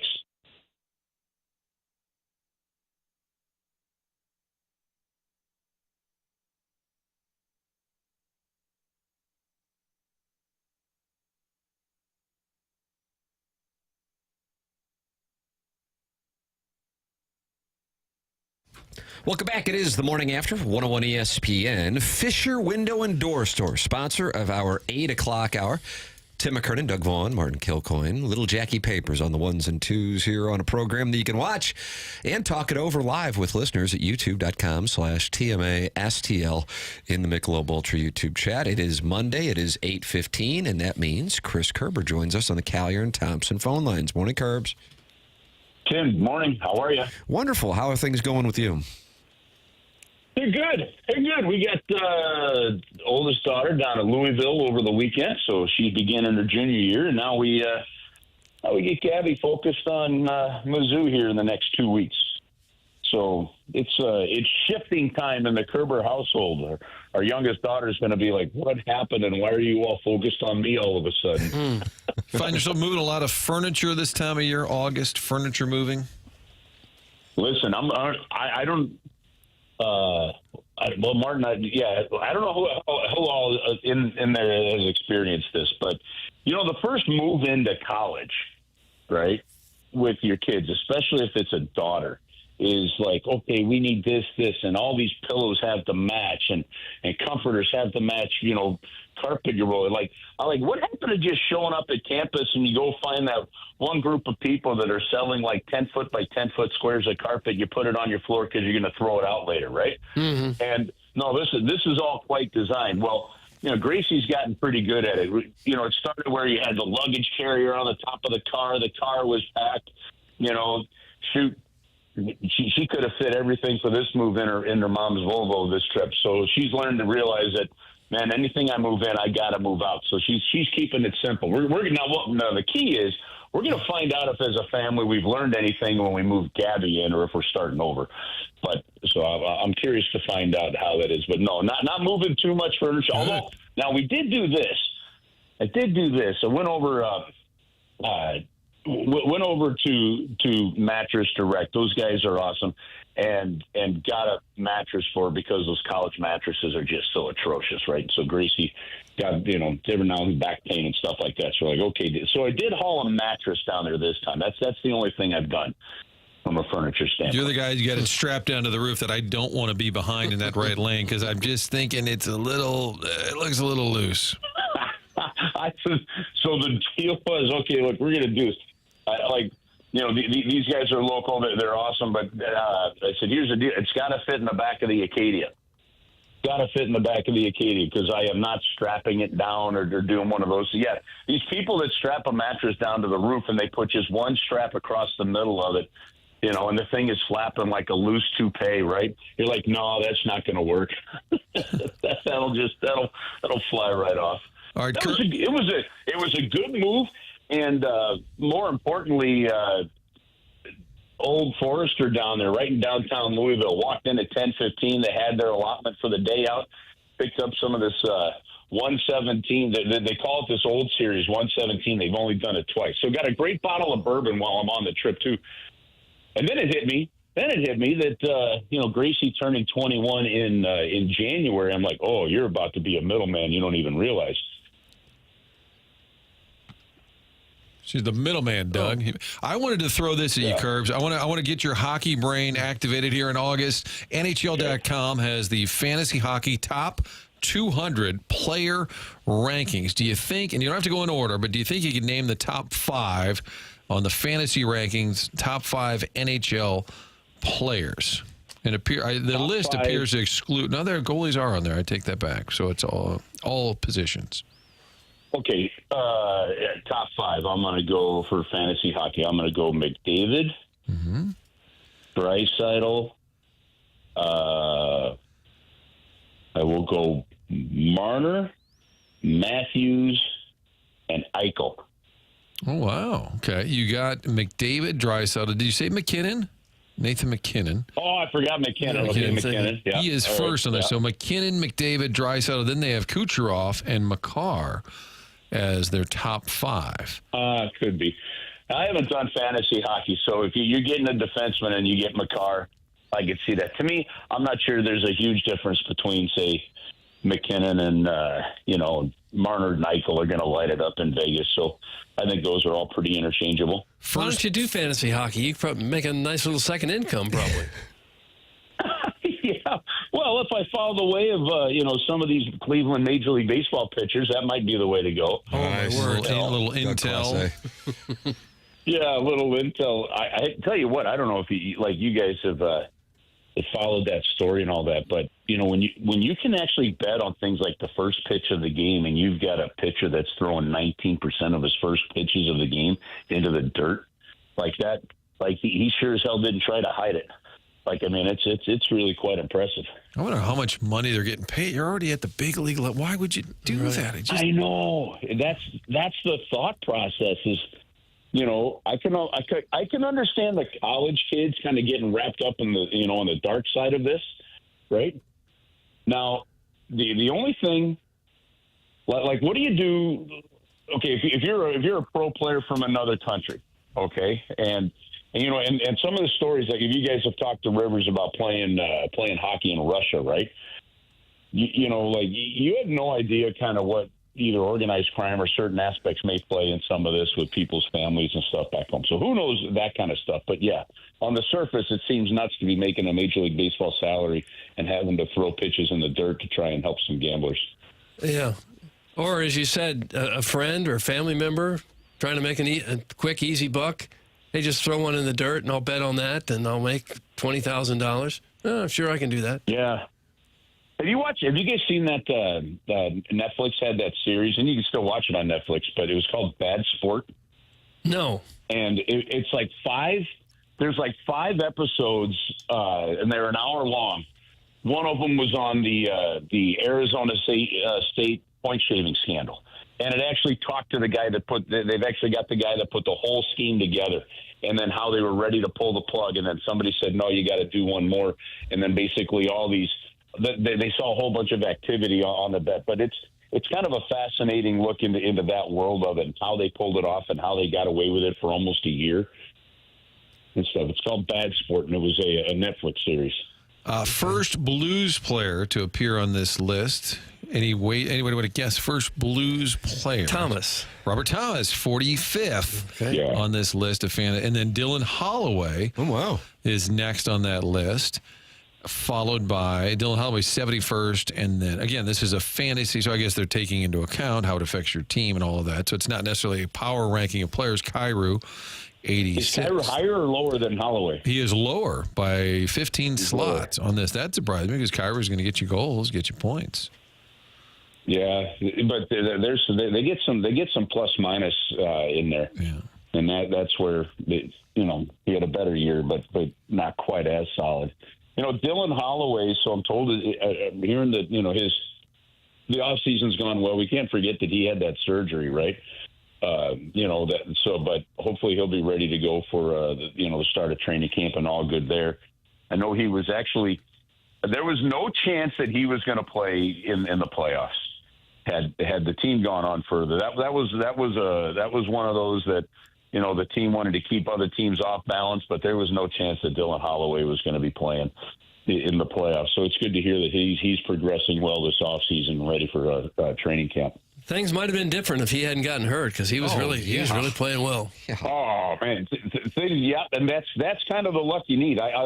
If I go back to 2019 and you realize how lucky and healthy the team was through that, and then you realize the next year, even though it was coming out of that COVID bubble or into that COVID bubble, how the team was very unhealthy compared to it, you've got to have some luck. You got to get the luck of the run there. The Dallas Stars not having having Robertson get hurt, that was massive. In that process. So the Edmonton Oilers, right? The Edmonton Oilers suffered some injuries that were, that were absolutely critical to them. So, and they still, even then, they still went on a fairly, deep run, obviously. So, that injury specifically to the Blues, I think really, truly impacted that because his physicality, his speed could have made an even bigger difference. And that's why I keep saying this. That's why I'm so bullish on this next year. I understand the Bolduc trade and why you're willing to take the risk. Like eventually you have to look at ice time if you're a team, and you got to say, okay, where's the ice time going to go? Well, if without making another trade to anybody in the top six, where were you going to find Bolduc ice time in the top six with what you saw from Jimmy Snuggerud? And when you realize that, then you're like, okay, well, we can find a bottom six forward if we need it. We actually have some depth there in the organization. Let's take the chance and go get what could be, and people are really high on him, a difference-making defenseman in Mayu, right? So, I look at the all-around buildup of this team. I look at Jim Montgomery having an offseason with his coaches to plan. I look at the fact that they will have, an entire camp to get ready to go. The way they came out of that season, the feeling, the vibe, the way leadership really took over that room in the second half of the year, I realize that maybe organizationally I can understand why some expectations are tempered because you are relying on continued growth from everybody on the inside. But I look at this team and then they went ahead and they picked up two centermen in Suter and Bjugstad, and I think this team competes for. I think it's disappointing if you don't compete for a top three spot, one of those automatic playoff spots in the Central Division. And this Central Division, guys, is just nasty. It's still, to me, the most competitive, toughest one in hockey. And camp would be what? Early September? Like September 18th, 19th, somewhere around there. We got some time here, Doug. Doug, you can assemble your fantasy roster. You got time. Doug does play fantasy hockey. Does he? Do you? Yeah. Oh, my God. Really? I think it's a smart thing to do. I know it sounds like justification for degenerate activity, but so help me, and I'm not limiting it to hockey, whether you're fantasy hockey, fantasy football, fantasy basketball, playing college football on PlayStation, playing Madden, playing NHL, playing FIFA. What is it called now? Papers? FC. You familiarize yourself with rosters and players. I'm telling you, I know wives don't want to hear it, girlfriends don't want to hear it, but I'm telling you, Doug, it helps. It does in this job for sure, because there's a lot of good players out there you wouldn't even know unless you played fantasy sports. I did fantasy baseball. So I was in my first year in Springfield in the American Hockey League, and that summer I did fantasy baseball. I had my one-bedroom apartment. Of course, I had everything. I printed it all out from the office, because this was like the first year of computerized online drafting. And if your AOL signal went out, and it did for me, it went out right before I'm trying to pick Randy Johnson as a pitcher and stuff. But listen, guys, I got so into it that summer, I knew more players playing at the AA level. Like every day I was like, okay, who got injured at this level? Who's moving up to this level? And at the end of one summer, I was into it. I had a great time doing it. I'm like, I cannot do that again. and stuff. So I did the fantasy football for plenty of years, but when it came to the baseball, because I'm such a big baseball fan, I got so into it that I'm like, okay, that was next level. I was up till 3 a.m. looking at wire. Like it got insane for me. I'm like, yep, okay, I can't do that. It also gives you a little more empathy for the guys who do it for real.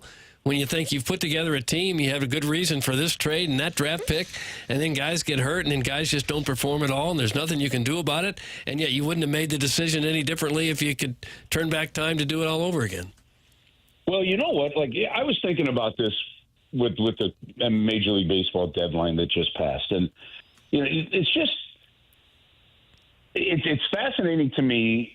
Like to me, if there's one mistake that continues to be made with the Cardinals, it's actually it honestly it's in their messaging and their communication of what their plan is to their fans. Okay, could not agree more with you, sir. If you come out of that trade deadline, I have no problem with the moves the Cardinals made.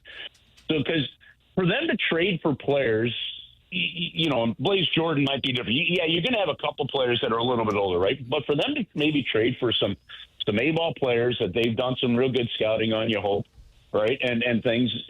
You're looking at this trade deadline was there to impact players this season. I don't think at all next year, to be honest with you. To me, it's going to be, and it'll be after their work stoppage if they have it. So you're talking 27, 28, somewhere in there. But then to come out and at the end say, well, yes, we know the goal is to still win and to at least try to win games, right? But to make it sound like, well, we're going to still try to be competitive right now, that's not what the fans need to hear. I agree they with you on that. understand, like sports fans, especially in St. Louis, sports fans are smart, and just tell them what you're thinking. Now, look, you don't have to give all the inside dope that could, hurt, get somebody off on what your draft pick is or what your trade is, right? And this is to me where Doug Armstrong has just been masterful. I think, and I've said this, I think you could make the case that maybe they moved away from their championship core, could have been more aggressive to stay in that window longer, but they made the decision to rip the Band-Aid off then, so make this turnaround short, and look at that. You were back in the playoffs after missing for 2 years, right? Okay, but all along, Doug said, I know this is going to hurt, but we have assets now. We can move to this. He said, look, this is actually something I've never done. I mean, we built teams, but never kind of had to tear it down to go back in. And all along the way, look, we're not going to be overly active in this market because we're trying to look for players that fit this age group, 23 to 27 term. So what does he do? He trades Bolduc for Mayu. There are things like that where the moves, the planning, the hiring of Montgomery, right? And yet then he can still go out and he'll always say, look, I'm not going to paint myself into a corner with everything. I see a need for the team that could still help us in this process, so I'm going to go trade for a 31-year-old defenseman in Cam Fowler. Like, it's the messaging. And so Cardinal fans don't need to hear we're trying to stay competitive right now. They need to hear the reality of, look, we are working. This is what Heimblum is doing. Heimblum is we're replenishing this because we have to build from within, from the minor league level. We have some good players here. We decided to keep some of the players like Burleson or Donovan or whatever right now. There may be opportunities in the offseason, right? But right now, these guys are continuing the direction that we were going in, where we want to see what they can do for a full season. Then we'll reevaluate, because maybe there were deals to be made for some of those other guys. But right now, no, we don't want to make a mistake. Let's make sure that we know exactly what we have through this evaluation year. If you just say that, I just think it just comes out better, because yes, we know the goal is to try to win games, but the reality of it is you're not competitive at enough of a consistent level to make a difference. And guys, and I still go to games. Like I can enjoy going to games. I'm a baseball fan. I'll go watch other teams. I'll go watch the Cardinals. Right. I mean, I was there the other day, that was Wednesday night. Had a great time down there. But I just think the messaging has to be so much clearer for the fans. And if it is, honestly, at that point, now you're helping out the ticketing and the business side as well. And that's where so when I look at trades and things and like, you're in a point where you're going to make trades, and it's going to be one of those things where, they're going to it's going to be a few seasons before you get out his reasoning and he say, hey, that doesn't mean there's no reason for hope. You never know what can wind up happening. Get out his reasoning and he say, hey, that doesn't mean there's no reason for hope. You never know what can wind up happening. But I'm looking at where we are, and I think you're looking around the Central, and he just kind of called it. And I feel like that builds credibility with a fan base when you kind of tell the fans, yeah, this is where we are, but here's also how we're going to get better. And I think people can respect that. Chris Kerber with us every Monday here on TMA at 8:15, giving us his perspective. Kerbs, we appreciate the time as always. Thank you so much. All right, guys, stay cool. Talk to you next week. Thank you. It's Chris Kerber with us here on the Callier and Thompson phone lines. And 100 West Dental, longtime sponsor of TMA, online at 100westdental.com. Call 636-585-0100. No dental insurance, no problem. You can work with Dr. Brandon Pryor and his team on Manchester and Baldwin.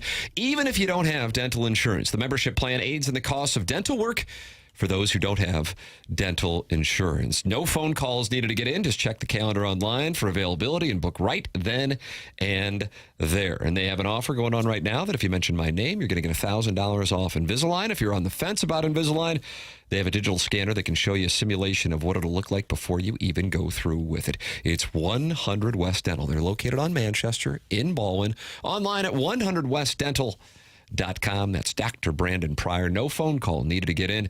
Just check the calendar online for availability and book right in there.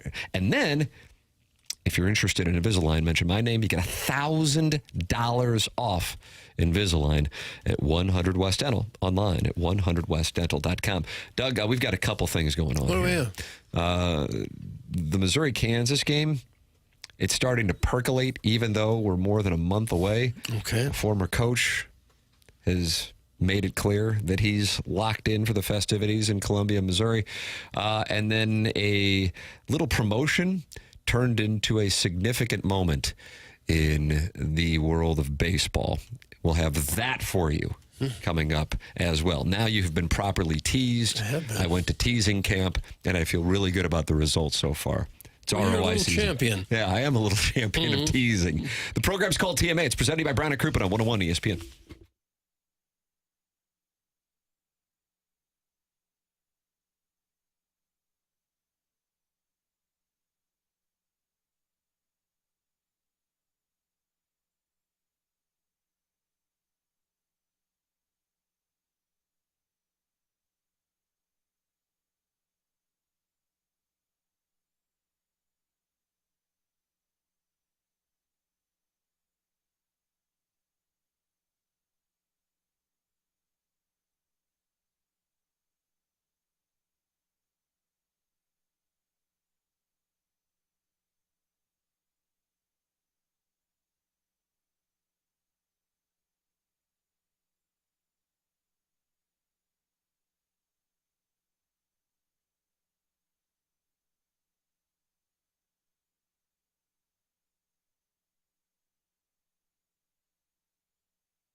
Ah, Doug.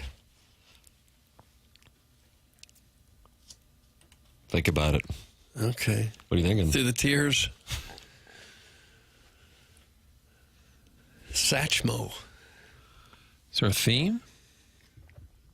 Today would have been Louis Armstrong's 124th birthday. Oh, How about that? 124. Well, when you look out at the blue skies in St. Louis, Doug, this is what you're thinking this morning because you're listening to TMA.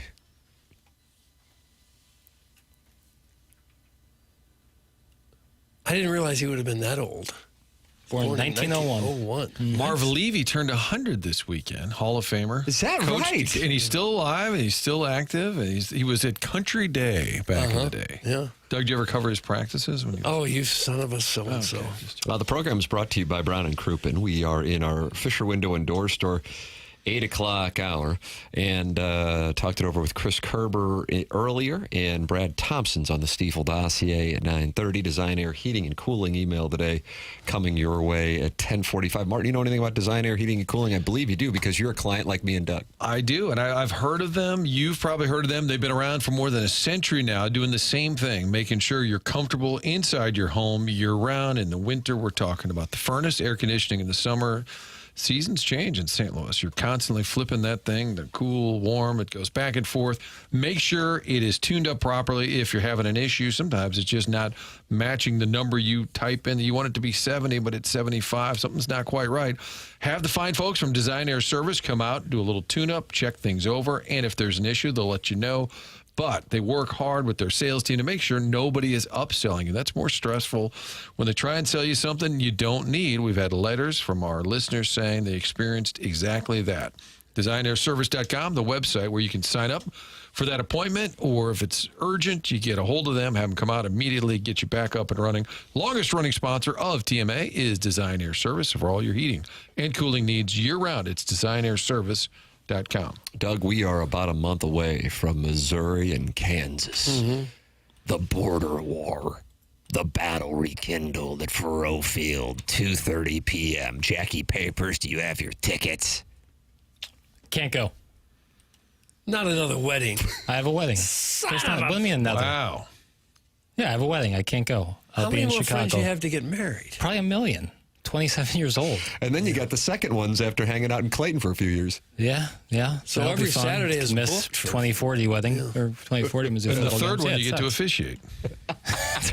That's how it works. Is that the metric. progression? That's the metric, yes. The life cycle of the Midwestern man. The life cycle of the Midwestern man. That's the title of this. Chairman Curtis just confirmed that's the title of this on the TMA podcast. Jackson will not be there. He will be at a wedding. Either it's a swingers weekend at the lake or a wedding. That's what this guy God. does. It's the only thing I go. It's the only thing I do. My son Greg's going through the same thing where he's got weddings all over the country. And they have the bachelor party well, that's going to be in Vegas, or it's in Nashville, or it's in Phoenix. Then you got to buy a tuxedo, and then you're flying to all these places. You're going broke after a while. It's pure chaos. Yeah. Sounds like you're mad as a hornet. I'm in the Sweet Kai, I think, started everything. No, this was awesome. Yeah, I'm not complaining about that. I'm not complaining about this wedding I'm going Whose to. wedding didn't you enjoy? I have yet to be at a wedding so far in my life that I haven't had a great time at. How about that? In terms of like, Well, it's hard since to have I've a entered bad adulthood. It's hard to have a bad time at a wedding. Yeah. Well, there could be situations where it could be a bad time. Give me an example. What would have one. to happen? Let's say it's like you have to travel far away and you don't know that many people, stuff like that. Or sometimes like if you're with a significant other and they have friends and you don't really know them and you're at some kind of wedding, it might not be as fun. I don't know. But I haven't experienced anything like that. All right. Well, it's a shame you won't be there because, first weekend in September, Missouri, Kansas, 2:30 kick, Pony, I would imagine Sappho's, and Mark Mangino. Doug, I know he was one of your all-time favorites. Yeah. Big wide base. Big, stocky. hardcore blue-collar guy. Meat and potatoes. I pictured the lot leather of meat and jacket. I potatoes. always picture the leather leather jacket. jacket. Wide collar The guy. head coach of Kansas when they were undefeated before Missouri beat them at Armageddon at Arrowhead to become the #1 team in the country for that one glorious week. Gino was asked this weekend about the Missouri-Kansas game coming up in a month in Columbia as they play for the first time in, 14 years. Yeah. So I think Kansas ought to go over there and spank them for leaving the conference. Is that it? So I think Kansas ought to go over there and spank them for leaving the conference. Yeah. Where was Kansas he? Where was he upset. speaking? Sounds like he was on a podcast, but I've seen the video. No, he's being and it looks like interviewed. it's like he's in a hallway, like a media days thing. The audio's glorious considering the circumstance. He was inducted into the Kansas Sports Hall of Fame in Topeka and was asked by a bunch of local news outlets some questions. Say it again. What do you have to say again? Okay. Sorry. Yeah, hold on. Okay. So I think Kansas ought to go over there and spank them for leaving the conference. Yeah. Like they are unhappy about Missouri leaving to go to the SEC. Bill It Self would is be upset by it, too. magical if they were still in the Big 12. And I guess I'll give somebody $100 if they can name all the teams from memory without looking at anything who's in the Big 12. Oh, there's teams from all over the world. All over the world? If I can get the Dubai exact, State is now in the Big 12. if I get the exact number of teams that are in the Big 12, I think I could get all of them. Oh, God, who knows? I know West Virginia got in there. Yeah. I think Houston might even be in it now. Yeah. TCU. TCU, UCF. Jackson, would you rather be in that or the SEC? The SEC. Okay. Why? It's not even a question. If Kansas was given the option, I'm sure they would say the same thing. They were not happy when Missouri left, though. They really weren't. Yeah, I'm sure they weren't. Why? But yeah, this is Thinking a they were gonna get capitalist left behind. society. Did Missouri not try to make more money?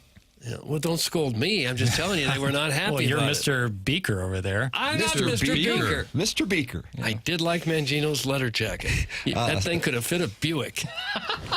It's like a scorned lover from a breakup 15 years ago getting a chance to take another shot, mad that Yeah, your it's- ex has moved on to bigger and better things. It's like a minor league catcher being upset that a pitcher is getting called up to the majors. Like, oh, abandoning your team. What? Here's a degenerate gambling question for you Mizzou geeks. I'm happy to field it. Is there already a line on that game or that be out of hand? Oh, no, there's definitely a line. Yeah, Who there's would probably be early line. favored on that would be because Kansas has the higher win total projected by Vegas. Is that right? Over under, I think. Yeah, they were 7.5, I believe. Yeah, Missouri's is at 6.5 on FanDuel. Missouri, Doug, you want to take a guess what the line is? I got it right here in front of okay. me. So we Jack. don't know who the quarterback is, Doug. No, we don't. But we have a We line. know who Kansas is. Well, quarterback is. it hurts me to say this, but I'll say Kansas by 1.5. Jackson just laughed. He just think- laughing. you They're think- laughing at you. You think They're Kansas? laughing You at think Kansas is favored in Columbia? Well, Your Beaker's showing, Doug. Oh, God, I was making a Go joke to Missouri. earlier. all right. I'll say, okay, since you didn't like that, I'll try something else. Mizzou by 3.5. That's a better guess. Missouri -7. Oh, really? Wow, that's a big spread. Okay. Go Tiger, beat Jayhawk. Go Tiger, beat Jayhawk. If they lose to KU, does that undo the whole? Does that undo the whole season for you guys? Bill. We talked about it. I think Tim was out. Gabe put up a poll. Of would you rather go 11-1, but the one loss be to Kansas? Yeah, that was the poll. Like, would you be okay if Tigers went 11-1, but the one loss was to Kansas? And only 53% said yes. Oh, come on. And Gabe was beside you himself. Gabe couldn't believe his eyeballs. It was amazing. They'd rather go 8-4 or something. Right, that's but have a win over like Kansas. insanity. That's nuts. It's insane. It's like I mean, if you ask people who grew up east of Columbia that question, the number, it's a much more western side of the state thing. And I know there are plenty of you went to Missouri who loathe Kansas with every fiber of your being, but it is certainly something that is more of a Kansas City area centric thing. And if you're from like a line of people who went to Missouri, yeah, I mean, if you tell me Missouri's going 11-1 in the regular season and they lose to Kansas, sign me up all effing day. They will be SEC in the SEC championship game. They might be ranked number 1, and they're in the college football playoff no matter what the hell happens in Atlanta on the first Saturday in December. Sign me up all day long. People hate Kansas because they've been told to hate Kansas, because they think it's cool to hate Kansas. What is there to hate? What are you hating? Do they have a bunch of despicable people running the program that you hate? No, not really. What is there to hate? You're hating just because you're told, hey, this is our arch rival, so you must hate them. Okay, I hate them. That's all that is. There's nothing really to hate. Jackson hates them. Why would you hate them? I think it's fun to participate in the rivalry. I think it's a staple of college football or college athletics in general. I think that, but like, do you hate Tennessee more? Yes. Wow. Yes, I dislike Tennessee way more. Why do you hate Tennessee? You name it, I dislike it. Well, give me a reason why you hate it. He asked you to name it. You asked him why. Just because And then he said you name it. I like Rick Barnes. I like Rick Barnes a lot. I think Doug, that's the reason to hate Tennessee. Well, no, I'm saying I just don't get it. Well, I said name it. I hate it, but I do really like Rick Barnes. I really like. You Rick wanted Barnes. that as a point of clarification. And Tony Vitello, who was But kind your enough to hate join comes this from program. But he said why, and you said you name There's it. So nothing you're in this volleying back and forth. I don't like the fan base. I don't like they think they're a blue blood. I don't like. There's nothing more satisfying than when Mizzou beats Tennessee in either football or basketball. It makes me so happy. Doug, they killed Missourians in 1859. That's from the 314. Okay, Missourians killed some of them too. Bleeding Kansas, they called it. Old John Brown went over there and caused some trouble. The old news anchor at Fox 2? Different guy. This is an abolitionist. Okay. Doug, you've always been little brother in basketball, and that's the root of the hate. That's from the 314. W1 in the streak category, if you're looking on any websites. W1. Mizzou versus Kansas rivalry would say W1 Missouri in the streak. Well, I mean, do you hate Bill Self? No. That was He's kind actually of the a most frustrating likable thing guy. about Mizzou beating Kansas last year is he was so damn gregarious in the post game and like complimentary of Dennis Gates. I was like, damn it. Yeah, he seems like the nicest guy. No, he had some problems with the ticket selling. They had a little scandal going there, but that doesn't really make you hate him. No, I don't dislike Bill Self. He got a little banty about Mizzou leaving, though. I think he called the shots, even on the football scheduling. I think it was like Bill Self says, we are not playing Mizzou. And then the football at KU said, whatever basketball says. Kwame Voyukas IV, who is a big Billiken fan, says, they think they're a blue blood. Pot, meat, kettle, Jackson. That's Kwame Voyukas IV. That, I guess, would be a fair critique of what I just said, but I have never said that Missouri is a blue blood in any sport. Well, then it really wouldn't be a fair critique. But well, if Tennessee, yeah, I know, well, it wouldn't be at all. But I was trying to take a page of Bill Self and be gregarious. I don't want to be so combative, man. This program brings that out of me. You're the one who attacked the people who were swapping wives at the lake this weekend. And the I fine didn't attack. people I of championed their Tennessee efforts. took shrapnel. What was that? The fine people of Tennessee took shrapnel. What fine people? You say you hate Tennessee. There are no fine people? Oh. I just dislike them. It's fun to have a rivalry. Okay. If we just act like but is nothing matters Heupel- and everything, it's all okay. It's all just fun, whatever. Like, no, it's fun to get into it. You know, sometimes you got to expose yourself a little bit Now, and calm be down. out there and do something. If you just say everything, who cares? Life moves on. You'll die unhappy and it's nothing. You gotta believe in something, man. I believe in the Missouri Tigers. Okay. And sometimes that means unjustified hate of other schools. Get with it or get lost. Clip that whole thing You off. gotta do something You got sometimes, Kurt man. Russell in Miracle. We just go about life just trying not to be embarrassed because of what other people think. No, damn it. Sometimes you have to expose your nerve. Wow. How much was the golf this weekend, Papers? That's from Joey Vitale's Orange Scully. It cost me everything. It did. It My cost you dignity. your soul. My dignity. Your soul has been robbed. Is Josh Heupel gets under your skin? I'm thinking. Him and Mangino could have a turkey neck contest. Wow.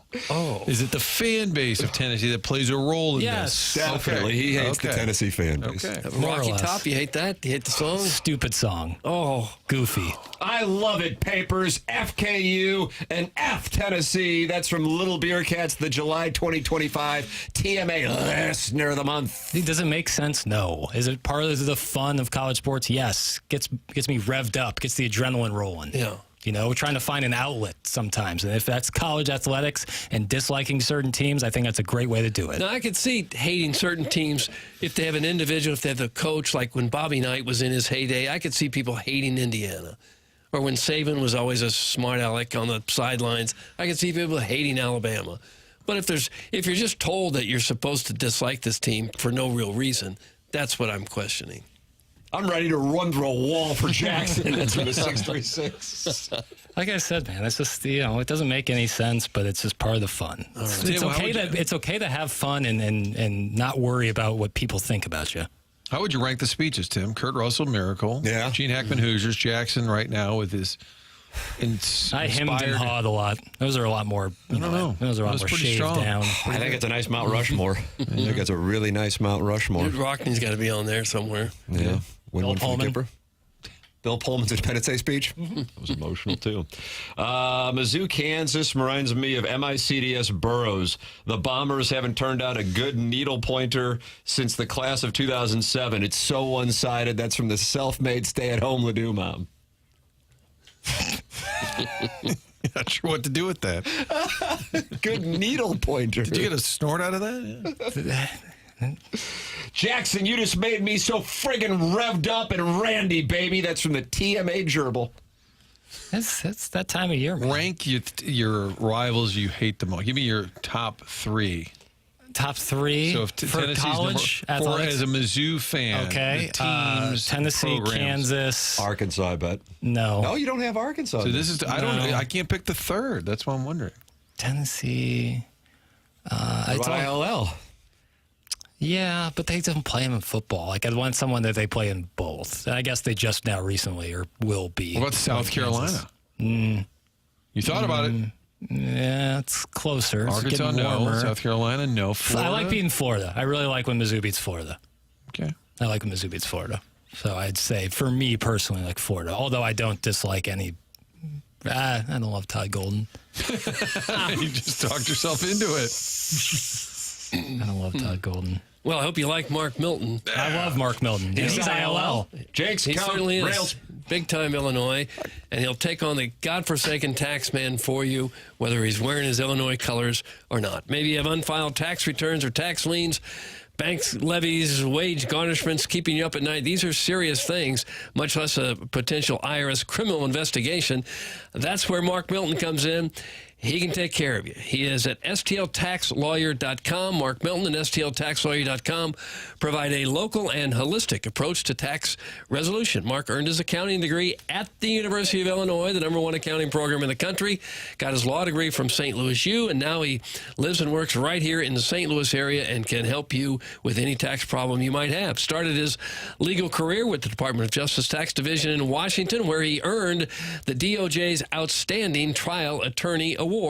And now he helps individuals and small businesses solve their tax problems. So if you have any kind of IRS issue, you contact Mark Milton at stltaxlawyer.com today, and you'll be saying, I am not guilty, I am with Milty. Remember, the choice of a lawyer is an important decision and should not be based solely on advertisements. There it is. Jeff Passan has just posted. Friend of the show? Yeah, and a friend of the show is exactly right. His review of Major League Baseball's trade deadline, and he goes in depth on the Cardinals and John Mozeliak. What did he have to say? You're going to find out coming up next. Little champion of teasing. As we head into the Marcana Evergreen Wealth Strategies 9 o'clock hour here on the Morning After, presented to you by Brown and Crouppen on 101 ESPN.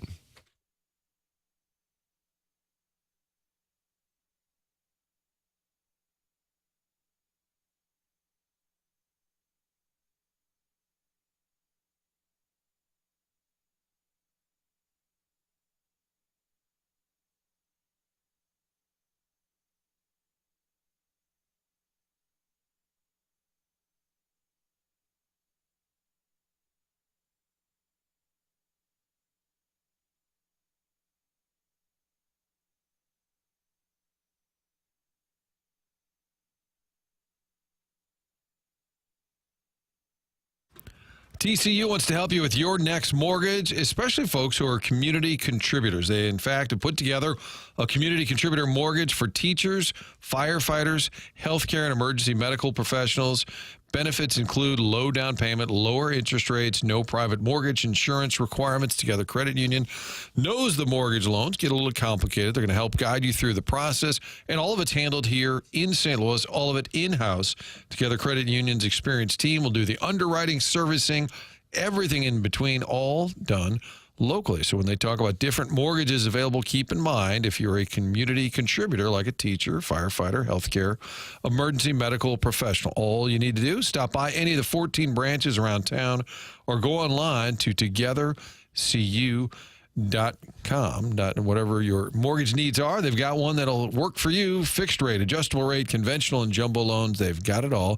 Togethercu.org. Did I say .com.org? Togethercu for full rates, terms, and details. Here's to making St. Louis your home. Together Credit Union, equal housing lender, federally insured by NCUA.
This is Jackson with the Sports Center Update. It's brought to you by Saliga Heating and Cooling. Damian Lillard, Portland Trailblazers guard, is making his return to college as the general manager of his alma mater, Weber State, where he announced when he hosted the Weber State Basketball Alumni Classic over the weekend in Ogden, Utah. That was their Sports Center Update, brought to you by Saliga Heating and Cooling, a Daikin heating and air conditioning dealer.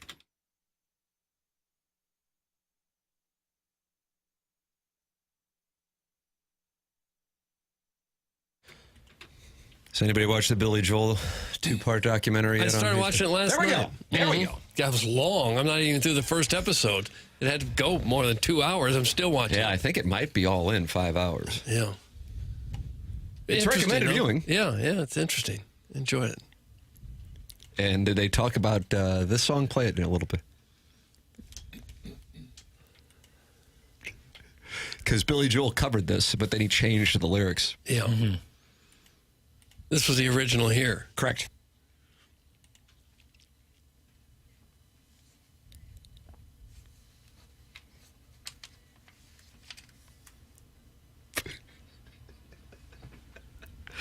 Well, I think Billy Joel's lyrics were a little better. No, I think it's true. Everything to be said about Warren J. Harding has already been said. Oh. Not much more to say. Do you have any opinion on his administration? No. Your thoughts on the Warren G. Harding administration? Call in 314-974-0101. Callier and Thompson phone lines. Text in Air Comfort Service text inbox 314-399-9646. And you're welcome to participate in the conversation in the Michelob Ultra YouTube chat. Friend of the show, Jeff Passan, has handed out his trade deadline awards. Okay, we're getting awards. Trophies? For whether they made a trade or not. That's worthy of an award. Okay, well, you're kind of dismissing it, and I don't really appreciate it. All right, sorry. Who do you think won the Juggling Octopus Award? The Twins. Yes! Because they traded half their franchise. So you're on board now. I'm not. I just guessed that one. I won't have any more guess for anything else. What about the best deal is the one you don't make award?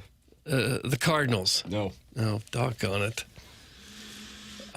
It's just a wild guess. It's one man's opinion. Now I got to come up with what I think his Juggling opinion Octopus was. Award, and then you're bragging about that, and then I ask you a follow-up, and now you're dismissing A it. trade not made. Gosh, I got to think of every team and who had somebody they wanted to trade but didn't. It's like when my son asked me my least favorite song of all time, and I go, well, there's been a billion songs. What's the least popular song of all time? Same answer. There's been a billion songs. Maybe that thing we just played, actually. That might be the answer. Least favorite? So somebody so there could be a Warren G. team Harding. out of the playoff picture, but that held on to a valuable piece. Okay. That they could have traded. Oh, can I have initials, please? For who? For the team that won this award. CG.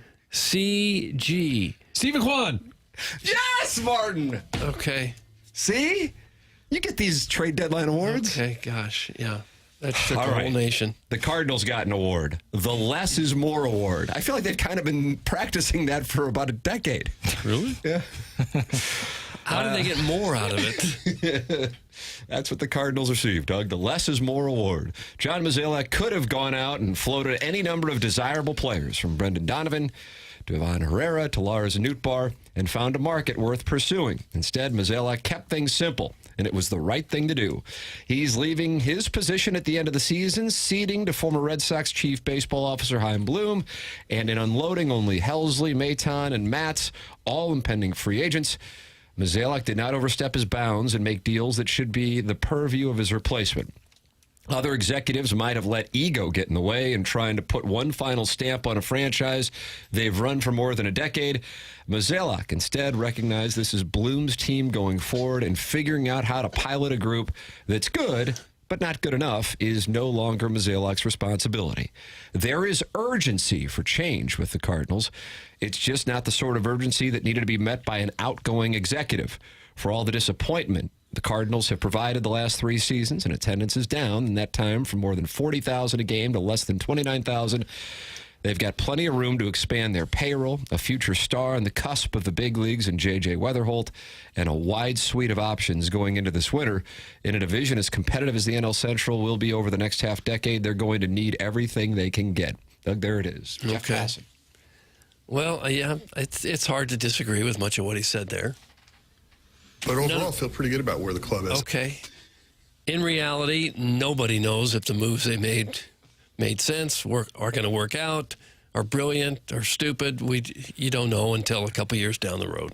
And I agree with that point. I suppose the part that I guess I would say I'm confused by, because I don't know if I would necessarily disagree with, is it goes back to how moves were made this past week. In other words, Bloom isn't out of the building right now. He's involved. And so I don't think Mozeliak is like in a dictatorial position where he would have just said, I'm doing this, and then it would have been okayed by the organization. I just don't think that that's the way that it was. Martin, do you think that that's the way that it was? That it was all him, you mean, Mo? I would think Bloom was heavily involved in the conversation. So the representation that Mozeliak did the right thing by Bloom strikes me as odd, because I'm You're saying it was more in collaboration, right, as opposed to... That's what I think. Now, maybe I'm wrong. Yeah. Well, I think ultimate say still this year went to Mozeliak, but I guarantee, yes, it would be... You'd have to... I don't care what you think of John Mozeliak, in that position, even though you're in charge, you'd have to ask the guy there, hey, here's the offer we got for Donovan. Here's the offer we got on Burleson. I don't think it's enough. What do you think? Like, it's not like it's a president leaving the Oval Office, but the other guy or lady isn't waiting in the wings without control until Inauguration Day. Bloom's involved, you know? At least I think, but again, maybe I'm off. Well, they better be. Otherwise, why are they paying all these other people? I would think everybody in the entire front office, the analytic people, the scouts, the assistants, I would think they would all have a seat at the table, at least discuss it. Otherwise, there's no reason to have them. Now, it's interesting because we thought being more bold, the players they traded all made sense. They were rather obvious moves to make. Being more bold would have kind of given you a new direction or at least some clarity with this roster. So he's getting saluted. What locally we critiqued, I think largely on this show, I think a lot of people said they didn't do enough, and Passan saying it was perfect that way. But he's saying it's perfect for a different reason, because Mozeliak would have been out of line, and that strikes me as odd because I believe Bloom was right there with him. Right, and if Bloom had no say, then what Passan is pointing out makes sense. If Bloom had some say, I would still wonder why they didn't do more. Now, he mentioned Herrera. He's about close to untradeable to me. I know he doesn't really have a position. The guy does nothing but hit.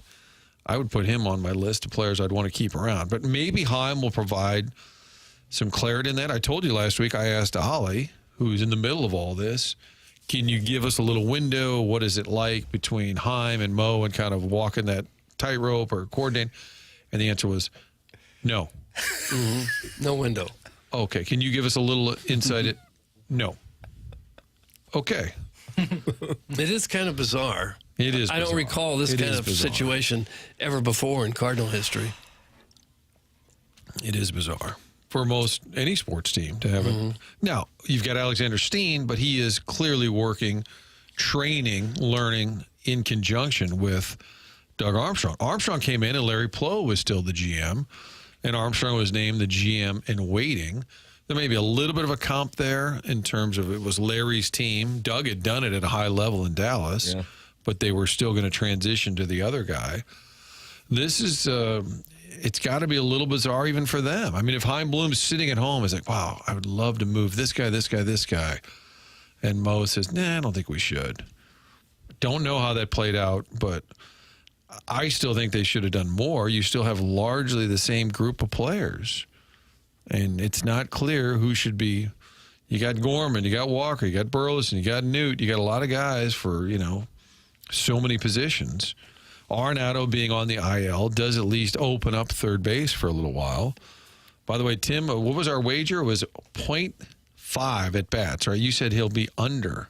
Yes. Well, no, I didn't say it. I just provided that as the over-under. Oh, okay. I provided it as the over-under. In other words, do you think you're going to see him again this year? And Doug and I said yes. Jackson also said over. And you said under? Boy, if I got to put money on it, and I'm really caught up in these legal costs with this Jackson bet over the Eric Fetty thing. Is that still in talks? We're entrenched in litigation. Ensconced? I have never heard of your team. Oh, I'm gonna say I'm gonna go under. I'm going under. This isn't passionate. Right. I'll give you some college football plays that you won't believe this year. You won't believe. But you're the basically kind of saying Arenado won't be this, seen this year. So wouldn't that have to be surgery if he doesn't come back the rest of the year? Or they could say we're going to rest that shoulder and see if that makes him better next year. Here's what I think happened in the last week. I think he was like, I'm good to go anywhere. And guess what happened? There wasn't a soul who wanted him. And I think he's like, I'm just, what do we, I'm not interested. This is just we'll just go on the IL for a little bit. That's what I think. And I am wrong, by the way. But the timing is suspect. The day after the deadline where he could have potentially been moved, it doesn't happen. He's clearly wanting to go somewhere to win. He's not producing, which makes it harder to move him. That next day he's on the injured list seems a bit odd. And also, think about it. I mean, we've all made decisions that we regret. I have, maybe 40, 50. Propecia, stopping the use of Propecia in February 2006, Doug, is that's your biggest regret? Is certainly one that comes to mind. Almost all of mine are AM radio related. But I would imagine he is kicking himself over the Astros thing. I mean, that is a team that could very well win the World Series. I don't know what's going to wind up happening with these guys who are on the IL. Nobody has more. You talk about the Twins and how many people they traded away. The Astros, and I think it's gotten up to 17 players on the IL who could be coming back. And the ring that he wants, he passed on it. I would imagine that probably really is something that tortures him. And now he's stuck on this, and he's stuck. And I mean, God, from the other side, the Cardinals, you're sitting there going, holy crap, we are on the hook for tens of millions of dollars with an immovable commodity. What are we going to do? We got Sonny Gray for $35 million next year. We've got a guy who was a catcher, then a left fielder, then a DH, now a first baseman. He's going to be 35 here in, a year and a half. So he's under contract for another 2 years. I mean, what a sliding doors moment that was in December of 2024. And on top of that, the young guys that they're hoping develop into the next core of the team, it's not like they've been up for 6 months, 5 or 6 months, and you're trying to figure out who they are. A lot of these guys have been here 3 or 4 years now, and this is probably who they are. This is probably who Gorman is. Walker's on his 3rd or 4th year. Nootbaar's been around a little bit. Burleson's been around a little bit. I don't know that you can expect any of these guys to take a monumental leap forward and suddenly be something that they're not right now. Maybe it'll happen to somebody. I think if it happens to anybody, Walker probably the most likely candidate.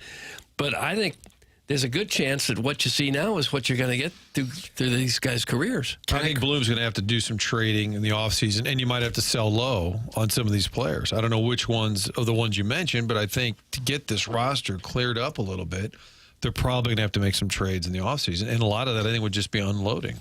Sharon in Clayton says, I completely agree, Tim. I'd put money on that Arenado take. She's putting 100 on it. So if anybody wants to wager with Sharon in Clayton, she is on the under of 0.5 at bats for Nolan Arenado in the remainder of the 2025 season with the St. Louis Baseball Cardinals. Well, it seems to me that if he's not hurt and he just left or doesn't want to play, that's a big problem.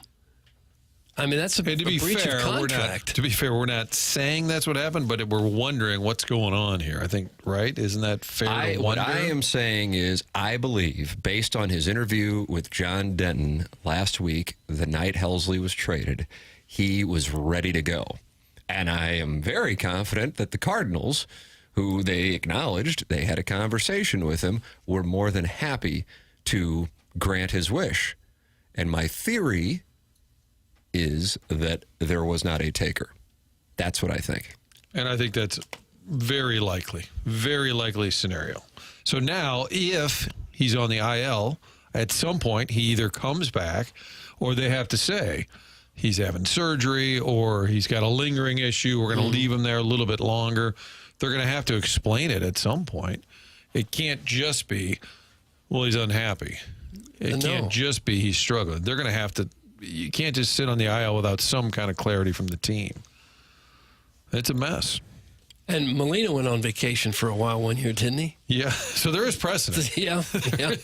Just went home. And here he is, having the time of his life. Okay, taking and then 20, 30 million, but you're just going to leave? To the point where Albert Pujols and Adam Wainwright were FaceTiming him and saying, please come back. It's like Gary Coleman. It's like Little League, where you had a guy go on vacation, and you need him to come back, so you got 9 guys to play in the tournament. Hey, can your parents postpone that Can you trip to please the come lake? back? We got a big tournament this weekend. So all of you.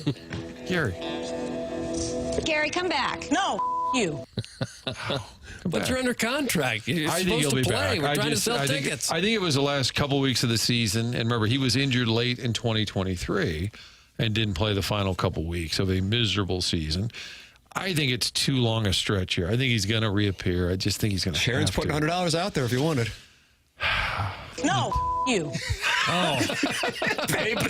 His papers is still worked up about Kansas.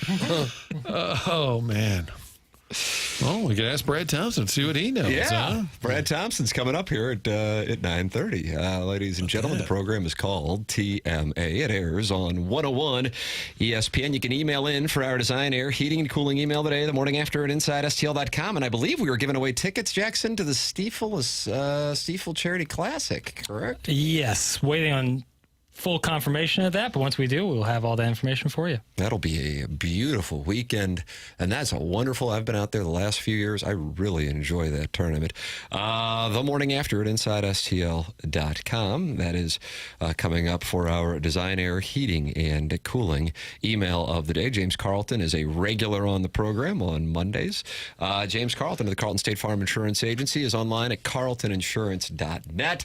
I bet he didn't like Mark Mangino's comments. That'd be my wager. James Carlton is my insurance agent. He has been now going back to 2019, and I recommend him wholeheartedly to our audience. 314-961-4800. Go online at carltoninsurance.net. Go online, type his name into a Google search, and you're going to see 425 5-star reviews for James and his team in Webster Groves, not just for their customer service, their responsiveness, but also how they're proactive in looking to save their clients' money. And I can speak firsthand to it as a 6-year client of James Carlton and the Carlton State Farm Insurance Agency. Go online at carltoninsurance.net or call 314-961-4800. You have nothing to lose, and that 5-minute call truly could wind up saving you thousands of dollars on your insurance. The number is 314-961-4800. Go online at carltoninsurance.net. Brad Thompson next here on TMA 101 ESPN.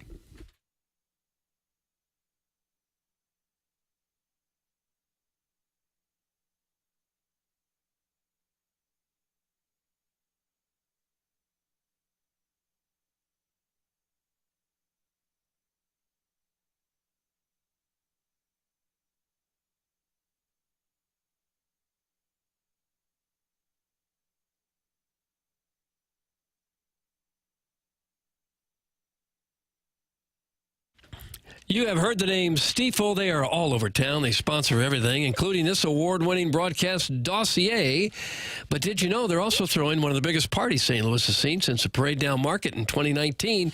It's the Stiefel Charity Classic. New title, new energy. It's all going down September 4th through the 7th at Norwood Hills Country Club, where golf legends from the PGA Tour champions show off their beautiful golf swings, and St. Louis shows up to support well-deserved charities.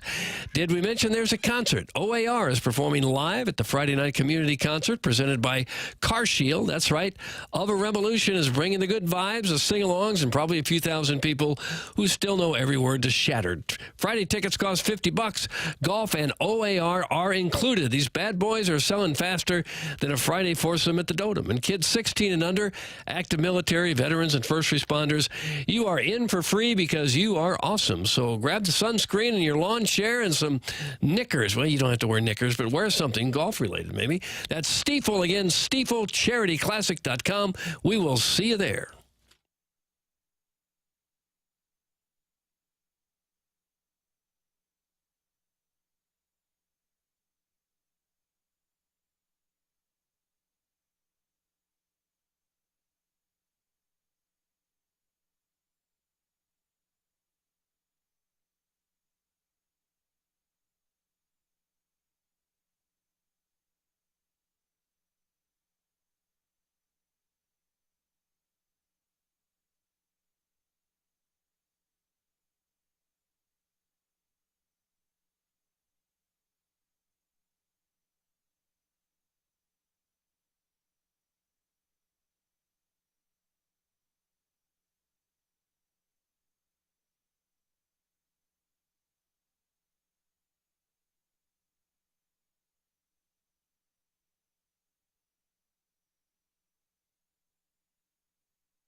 It's TMA 101 ESPN. Tim McKernan, Doug Vaughn, and Martin Kilcoyne with you on the program. We're in the Mark Hanna Evergreen Wealth Strategies 9 o'clock hour. Doug was in the midst of a live read, and then I excused myself, Doug, to use what you call the Little Wizard's Room. Sure, happens. And I guess they're following me. TMA Remote Lamp said, hope everything goes well in the Little Wizard's Room, Tim. That's in the Michelob Ultra YouTube chat. And then Rockio's hostage negotiator said, can you imagine what an honor it would be to pee next to Tim? Oh, gosh. What's wrong with that? It's just kind of, that's what they're talking about. So if you want to go in there and talk. Rockio is being held hostage? That's what I got out of that. Who's got Rockio? And why is he chirping? Who's got his tuba? Gosh, he could play the tuba. 250 friends are gathered in the TMA YouTube chat. That's youtube.com/TMASTL. And I think they want to hear what this man has to say. Ladies and gentlemen, it is our pleasure to welcome to the program on the Callier and Thompson phone lines here on 101 ESPN, Brad Thompson. Morning, Brad. Good morning. The Little Wizard Room, that kind of reminds me of the Touch Tunnel a little bit. Goes back to the Touch Tunnel again. I think you have to go through the Touch Tunnel to get to the Little Wizard's Room. I think you might be right. Are you up bright and early in SoCal with us? No, I wish I was. Look, out of all the trips, and I'm on pretty much all the trips, the one that I'm not on is Southern California. So I am here in O'Fallon, Illinois. Enjoying it. It's a lovely day, as you know. The weather's been great. But Mark Sweeney Dog lives in San Diego, so that would kind of be not a nice move if I took over in his hometown. Got it. All right. I didn't know if you were heading out for the L.A. trip. This is you're on the opposite of the Mike Claiborne trip. I've noticed when the Cardinals go through the non-Chicago cities of the NL Central, he tends to stay back. And when the Cardinals go to Southern California, you stay back. You are quite perceptive, Tim. That is absolutely true. Look, I will go to Miami, and that one I'm sure that Claibs will be there. That would be one. Absolutely. That is one that Jimmy would definitely have been on Miami. Like any of the good cities. It's true. This is Martin. We can look at the schedule and call the broadcasters for radio and television before they even show up. We like logistics. I'll see Claves. Hey, you heading over to the trip to Pittsburgh this week? You know what, man? I'll sit that one out. Okay. Brad Thompson with us here on TMA. We were just reading what Jeff Passan had to write regarding the Cardinal trade deadline. And I realize you are not in there, but what he said, he liked what the Cardinals did, but his reasoning was something that I'm not sure is necessarily accurate as to what took place. And he said he liked it because John Mozeliak didn't do a whole lot beyond the impending free agents because it wouldn't have been right to do with Chaim Bloom taking over. But and again, it's straight perception because I'm not in there either, was that Chaim Bloom was involved in the decisions that the Cardinals made last Thursday, so it's not like Mozeliak was flying solo. So along those lines, do you have any insight on that? And then secondarily, your thoughts on the moves that were made at the deadline? Yeah, I would say that again, not knowing full knowledge of the room, I would say he was absolutely involved but not in charge, right, when it comes to Chaim Bloom. So there may be some things that he would do that Mo wouldn't. Who knows? So this allows him to get a full grasp of the roster and then move accordingly, right? Like I'm sure a lot of people would say, hey, trade this guy, trade that guy. You have a log jam. Easy to say, maybe a little bit harder to do. But you have a whole offseason to be able to do that too. So you have the next few months to be able to evaluate for Chaim, who's been doing this for the last year and a half of evaluating the Cardinals roster, and then make the moves that he ends up wanting to make. And as far as the moves that the Cardinals did make, look, I don't think that anything was surprising. They got rid of their expiring contracts that didn't have any restrictions, right? Didn't have any blocks on their contracts, no trades. So I didn't do a incredibly deep dive on all these prospects, right? Like the Baez kid. looks super talented. You got some high upside pitchers that have swing and miss. You got a kid that is knocking at the door of the big leagues, hitting over 300, hitting home runs from Boston that you got from Steven Matz. So you got pieces back for pieces that were going to be walking out the door. I think that this was a smart move. Had you held on to those pieces, the worst thing I think the Cardinals could have done, guys, is hang on to pieces. Be like, all right, well, we're knocking on the door. We're close to a wild card. We've got a chance. You can't do that. You have to still think about the future. You still have a chance. You have young guys that are hungry and guys that will step into roles that you traded away. But I like the moves that they made. If I were in charge, would I have been more aggressive? I don't know. Like maybe I would have tried to get rid of get rid is the wrong word, but stop a log jam in some position players. But they have an opportunity now to figure out what they have. I liked it. And in terms of the offseason, with Heimblum in charge, wouldn't you guess that some of that roster congestion would be addressed by him, that he's had a chance to evaluate, and whatever that player is, A or B, time to move on, let's get something for him? Don't you think between now and next season you have to clear up some spots? Because who plays second affects who plays left, which means who's over and right, which means who's the DH. It still is rather congested. Yeah, I do. I absolutely do. I think this is one. You can't go into next season just like this season. You're still going to have some questions because all these questions about different guys on the roster have not been answered. But you have to be able to open up spots for other guys. You can't just keep J.J. Weatherholt, who was just drafted last year, sitting in the minor leagues because you're still wondering about Gorman or wondering about whoever, right? You have to be able to open up some spots for some of these guys. So I think this will be a very interesting offseason. And who, like, we're going to get a chance to see through the moves, like the personality of this new regime, like what exactly Chaim Bloom likes to do, how he likes to do it, how aggressive that he will be. I think we'll get an opportunity to see some of that. He might very well stand pat, too. Like him and Mo might be in lockstep with the way that they look at this team. I guess time will tell at this point. But I agree that you kind of need to figure out what you have with this roster. You need to be able to open up some spots. Do you think they could just make a move or two and be competitive again, or is it going to take pretty much a total rebuild at this point? Okay, I'd say they're competitive now, right? So the question is how close are you to winning a championship, right? A championship roster. And to me, it all starts with the pitching staff. And right now, with all due respect to the group that they have, I don't think that they're that close, right? So you have to have some of these young guys emerge, which is going to take some time. It's going to take more than a year for those guys to get there. I don't see the Cardinals being enormous spenders in the offseason. So I think it's going to take a little bit, Doug, to get back to that whole competitive roster where you believe you have a chance to win a World Series. Brad Thompson is our guest here on TMA 101 ESPN. He joins us on the Callier and Thompson phone lines every Monday at 9:30. This is something that I do think is positive. I'm not holding rights. I know you're not holding rights. This is a real thing. What's going on with J.J. Weatherholt is a reason for enthusiasm. And I realize we haven't seen him in St. Louis yet. I would imagine there are some Cardinal fans who barely know of him or may not know of him. But he was promoted to Memphis a few weeks ago, and I feel like every time I look at the Memphis box score or I look at highlights, he hits a home run. And then, interestingly enough, they put him over at third base last night. You're around the club on a regular basis, of course, Brad. What are you hearing about J.J. Weatherholt?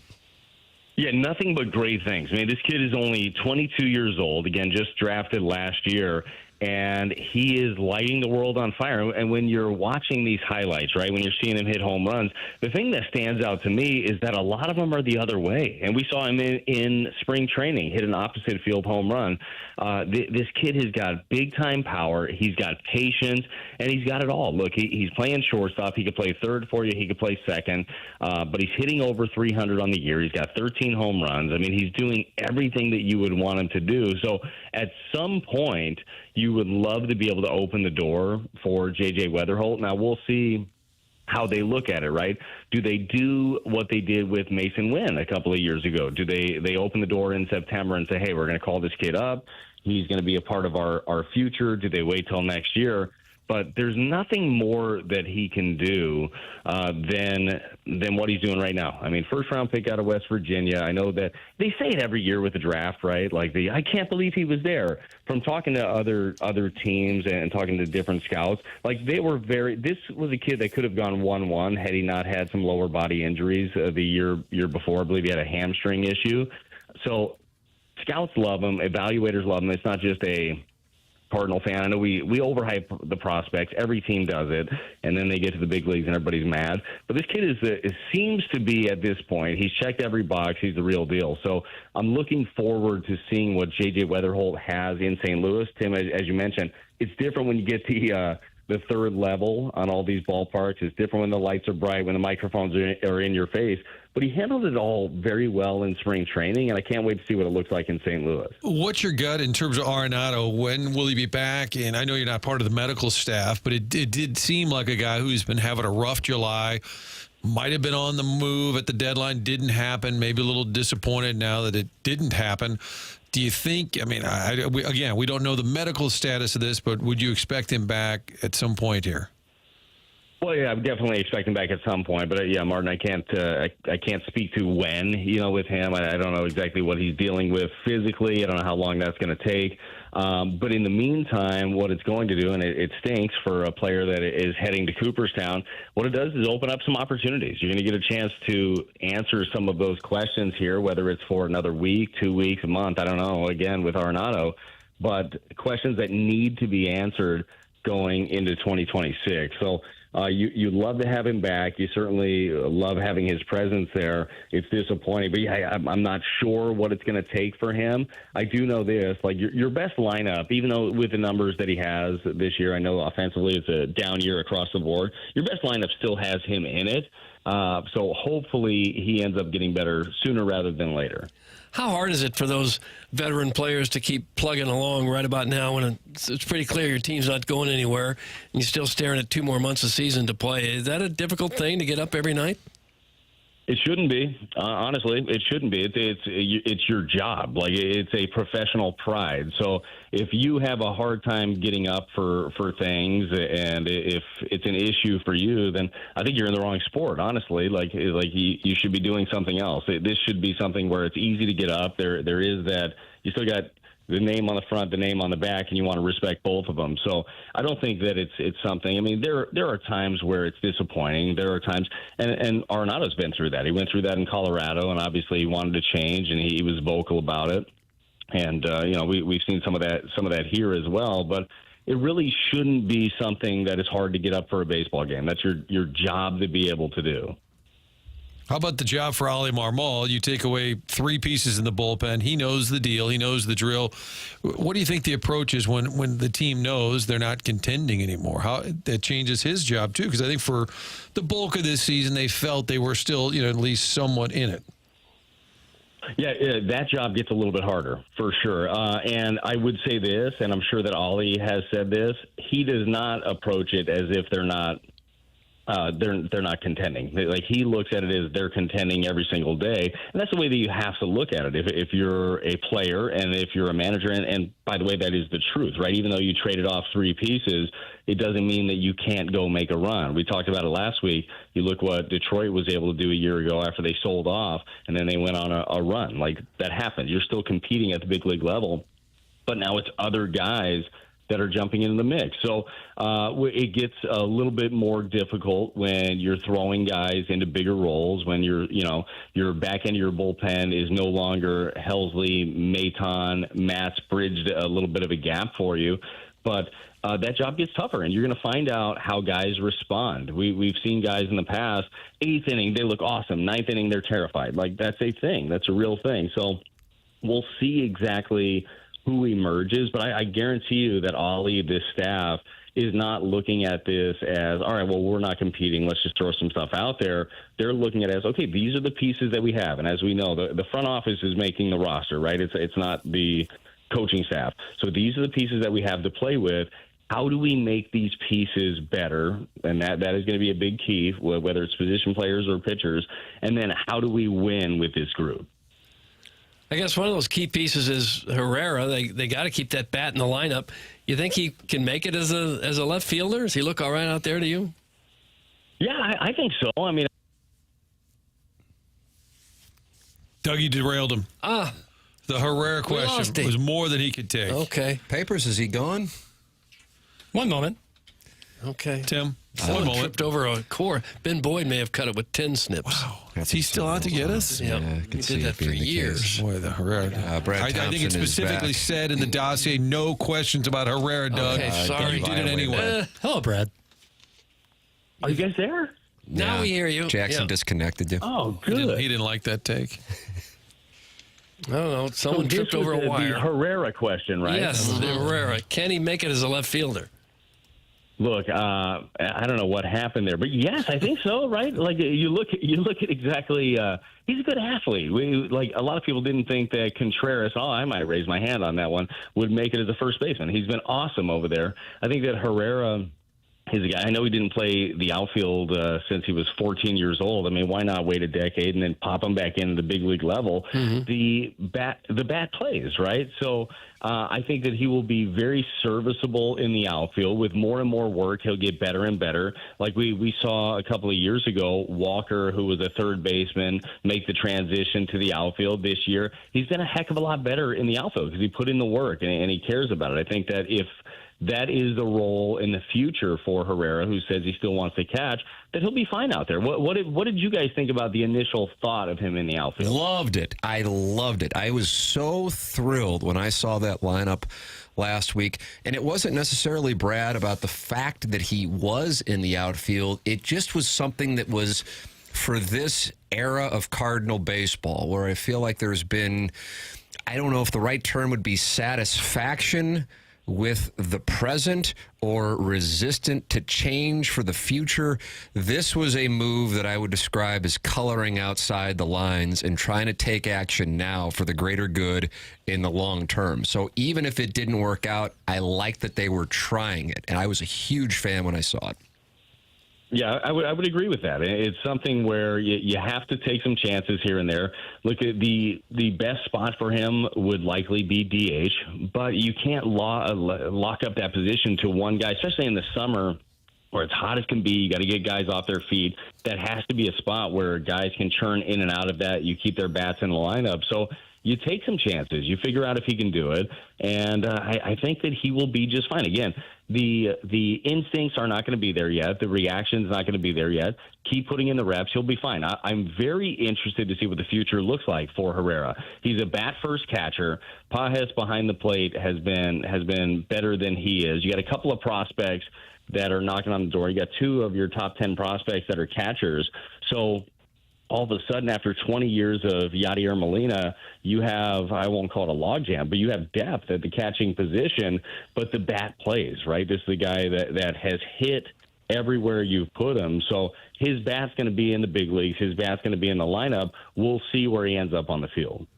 What does Michael McGreevy need to do to get back? He was even more effective last year, hung in there the other night, solid job, but he hasn't been as good as we saw early on. What are some of those differences?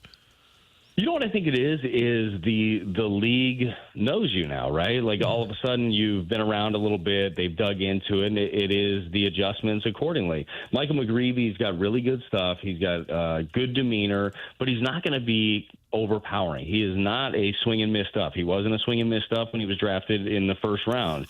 He was a control guy that used all his pitches. And when you're a contact guy, you're going to have different variables, right? So I think that McGreevy is going to be that kind of a chess match kind of guy. Like, okay, well, I did this, and then you responded this way, and then you made a response, and now what do I do, right? So he's going to have to figure out different ways to utilize his arsenal. I think some of the issues that he's had are just mistakes. You're going to get hit on mistakes when you don't have overpowering stuff. But I think it's just kind of the league getting to know him now and then him making that next adjustment. But I really like the makeup of McGreevy. I really like the way that he attacks, and I think that is going to bode well for him in the future. It seems like usually when we talk to you, you're playing around with Fredbird at this hour. You have any of that you got to do today? No Fredbird today, randomly. All I have is 2 dogs. My family's out of town. They're coming back today, so it's just me and 2 dogs running around the house. I'm going to make it look like the house is very clean, like I've been working on it really hard the whole time my family is gone. You guys know the drill. Oh, yeah. And, that's it. Nothing official today. So I've had basically another all-star break as the team is on the West Coast. Wow. What'd you do, sit around and bet on golf and eat White Castle? I know that's what I would have done.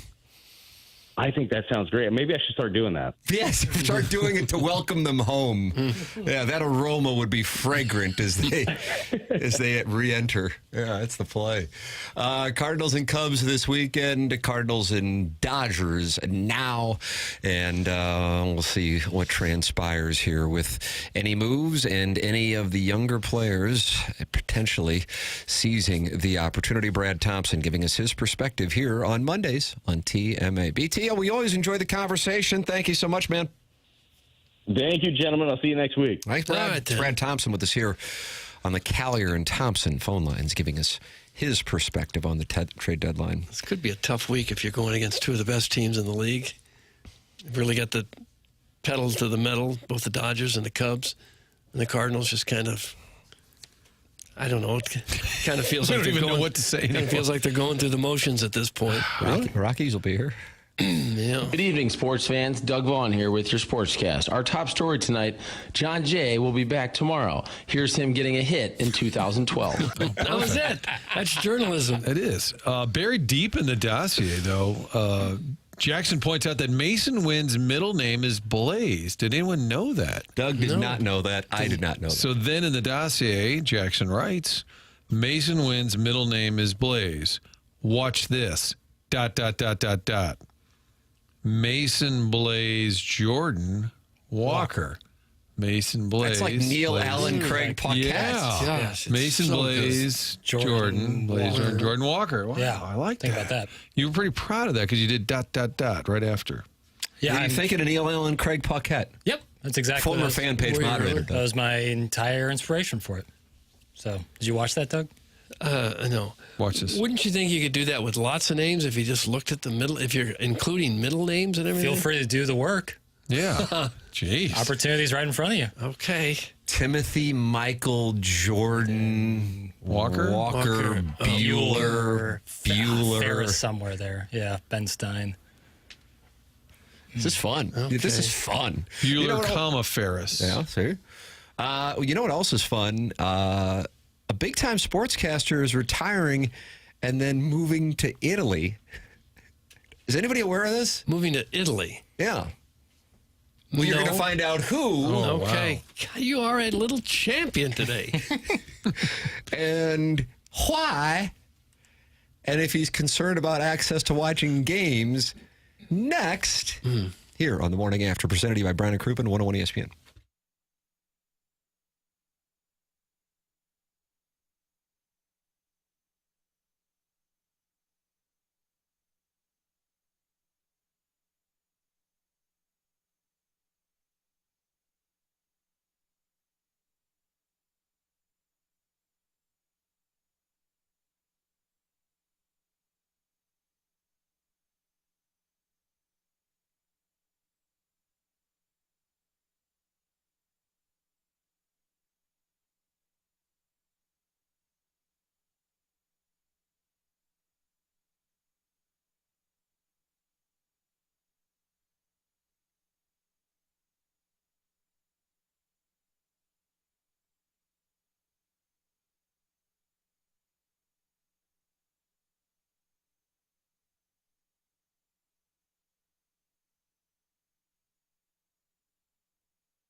Oh, dog.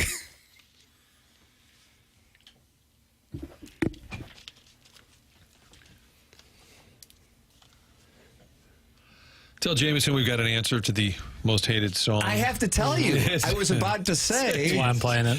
This was voted worst song of the 20th century, if I'm not mistaken. Yeah, I saw that too. Yeah, people really dislike this song. What's the reason for it?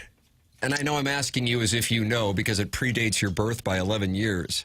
It does. I think it's a DJ talking in the background at one point, right?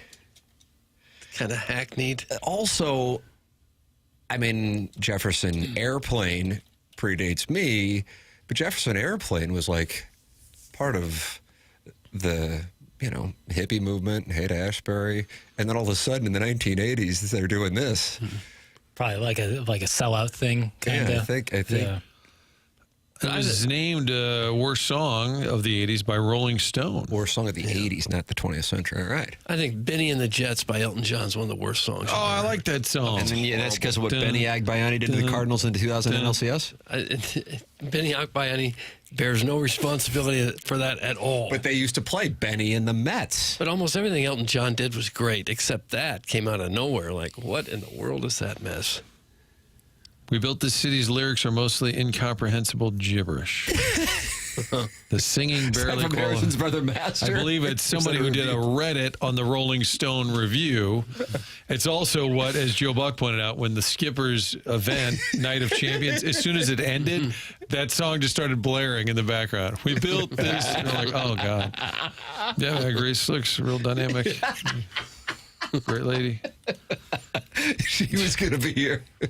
They went through a lot of variations with Starship, Airplane, and then different type of hits. But that was just, I don't know why. It's a little painful on the eardrum. Doug, how about this? An endorsement for Jackson, who Chairman Curry just posted on Instagram, I guess, of Jackson and compared it to Herb Brooks. Yeah, kind of. TMA STL Instagram. I guess I collaborated, so it's on the Timothy Michael McKernan Instagram, which is essentially also a gift depot. Just a little mashup if you need a little energy this morning. Okay. This is a little cut up of Coach Herb Brooks and Coach Jackson Burkett just getting you revved up. Man, I like that. That'd be nice. I'd love to hear that. Is that available to be played, Papers, or is that putting you on the spot to play your Instagram or Chairman Kurt's Instagram reel? Let me see what I can do. I'd like to hear the mashup. Because it says movie boy equals good, and that comes from the prostate spokesperson. This prostate has a spokesperson. That's nice. Thank you. Well, you Appreciate need the one. endorsement. It was a great little mini impromptu rant. Yeah. Are you playing? Is that what you're going to right now? It was inspiring. Guys, Blinded by the Light is my least favorite song. I can't stand it. That's from Joe in St. Louis. Well, see, this question that my son asks me, I guess is a good question. I apologize to my son. But some people like things and some people don't like other things. Just like, what's your least favorite song of all time? I'm like, there's a billion songs. I always say. But this has clearly engaged the audience. Oh, they could do 4 hours on this. That Bang a Gong, I've always hated that. I don't like that I don't know either. why I hate it, but I. Oh, that's why. That's the reason why. Mm-hmm. I just like the song "The Middle." Why don't you just meet me in the middle? Marin Morris? Is that Marin Morris, Doug? Marin Morris? I don't know who it is. Yeah, Marin Morris, Zed, and Gray. I really dislike that song. Yeah. I find it, it really gets my blood boiling. And they would play it all the time in college. I really don't like, as far as an artist who's super popular. Yeah, that's kind of where I'm at. Taylor Swift stuff, I've never... Nothing on her. But Doug, that is the classic. Some people like some things, some people don't like other things. Right. Yeah. It doesn't bother me per se. I just don't get it. But I realize she's become like the face and voice for generations. So hey, God bless America. Doesn't impact me in any way, but I just don't. To me, it seems like she should just be another star. I can see why she would have an audience, but I don't understand why she's like the biggest thing since Elvis or the Beatles or one of those people. Jackson, are you a fan of Taylor Swift? Hi. I'd say on some tracks, but I'm not I wouldn't say I'm like a Taylor Swift fan. Okay. But I don't dislike any of her stuff. I don't know. It's not usually the type of music I listen to. Radio Gaga from Queen getting some votes. Runaway Train by Soul Asylum. Very 30 years ago. But hey, if it bothers you, share. All Summer Long by Kid Rock is the absolute worst. Ripped off 3 different songs to quote, write this quote song. A lot of quotes, and that's from FestusHotelDeals.com. Oh, well, that was a big hit. Mm-hmm. It was catchy, I got to say. It was catchy. Werewolves of London. I like that song. Well, that's what's sampled in there. Oh, okay, gotcha. And then also Sweet Home Alabama. I'm trying to think of what the third one is. Somebody will crowdsource me.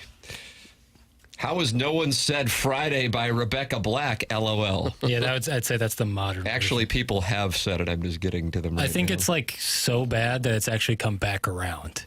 That people are like ironically loving it. So we're in stages with that tune. That one's pretty bad though. Okay. Singing voice is pretty rough. I have the audio of Chairman's mashup. Oh, okay. Here. Take a listen. I'd love to hear a mashup. Great moments are born from great opportunity. I don't like the fan base. I don't like they think they're a blue blood. I don't like. There's nothing more satisfying than when Mizzou beats Tennessee in either football or basketball. That's what you have here tonight, boys. That's what you've earned here tonight.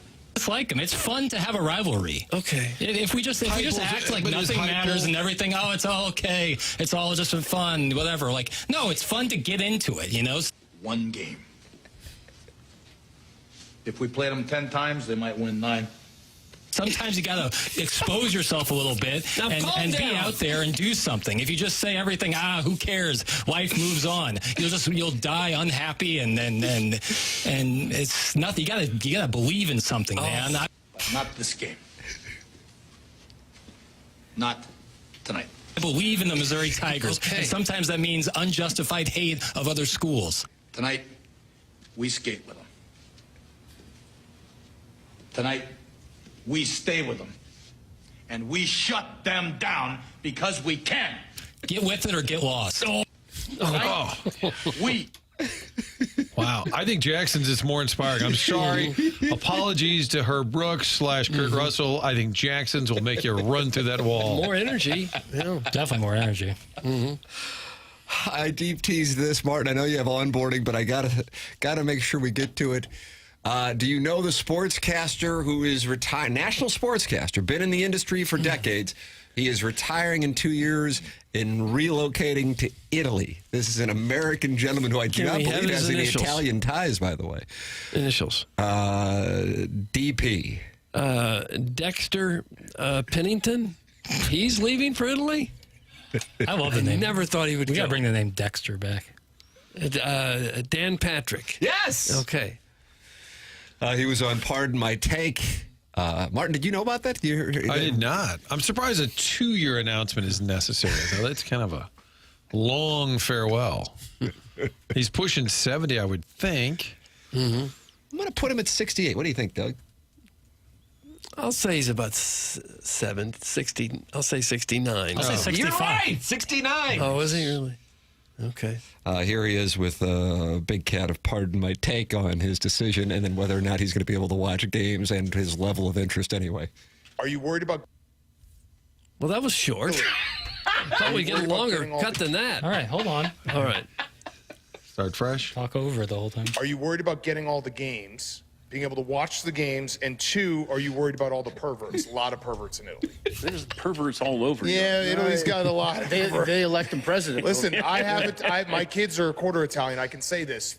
There's perverts in Italy. I don't know if being quarter you can't. Like, Yeah, no, they're no, quarter. it's like size 12. I think you got to be at least half. Okay. Well, I'm a father. I'm an Italian father.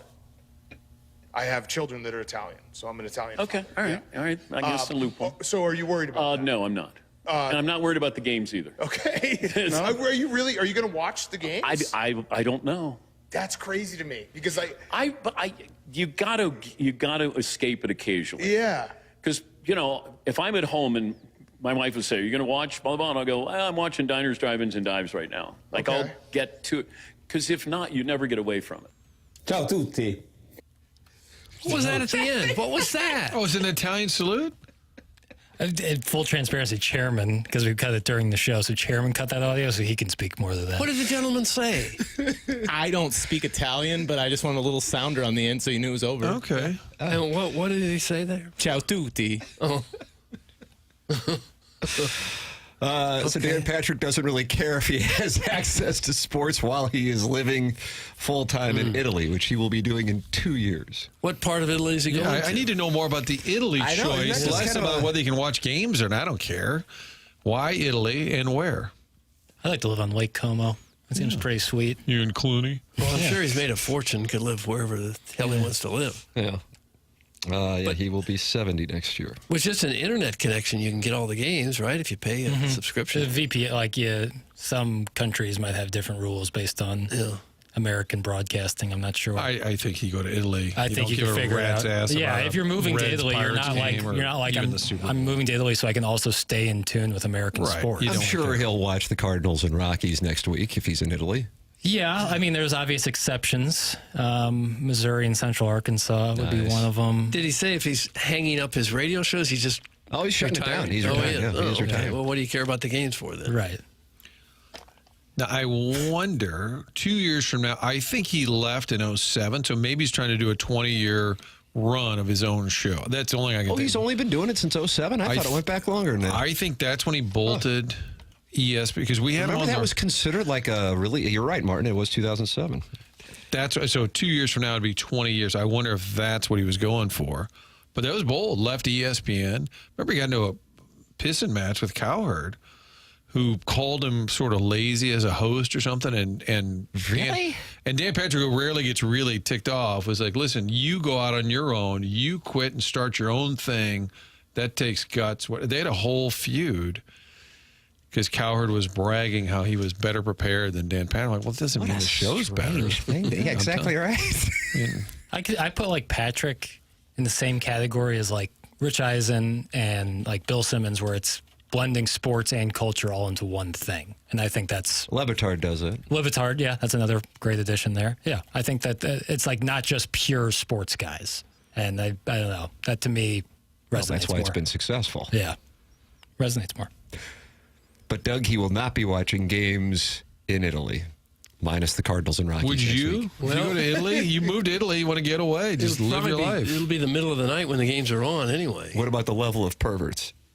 I'm not worried about that. And neither is he. Yeah, like on a day-to-day basis. Right. Like what, you know. Perverts per capita. What's the rating? United States. We got to be right. We got to be top 10 at least. Well, yeah, if you're just like sitting in your home on your patio, do you care about there might be a pervert or two, you know, in the town square? Like, who cares? The town square. You're on your patio and we're talking about the town square pervert? That's what I'm saying. Like, who cares? You know, you could be anywhere and there'd be perverts. Mm-hmm. But that wouldn't be my blink if somebody said I'm moving to Italy. Really? What about the perverts? That wouldn't be the first thing that comes to mind. I would say where in Italy and why Italy. Now, asking about the perverts would have been fair. Like, I'm going to go, when you said I'm going to go rejoin TMA, did someone say, what about the perverts? Yes. Then it makes sense. My entire family. Oh. Right. Folks at KTRS. Many others. Martin, I know you have onboarding. We're going to get into more pervert talk. I'll have the Designer Heating and Cooling email today, the morning after at InsideSTL.com. This is TMA, presented by Brown & Crouppen, 101 ESPN.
This is Jackson with the Sports Center update, driven by Johnny Londoff Chevrolet and Johnny Londoff Autoplex. Cardinals in L.A. this evening, 9:10 p.m. first pitch. Sonny Gray on the mound for the Redbirds. That was another Sports Center update, driven by Johnny Londoff Chevrolet and Johnny Londoff Autoplex. See them at Londoff.com. Chevy, together we drive. Are you kidding me?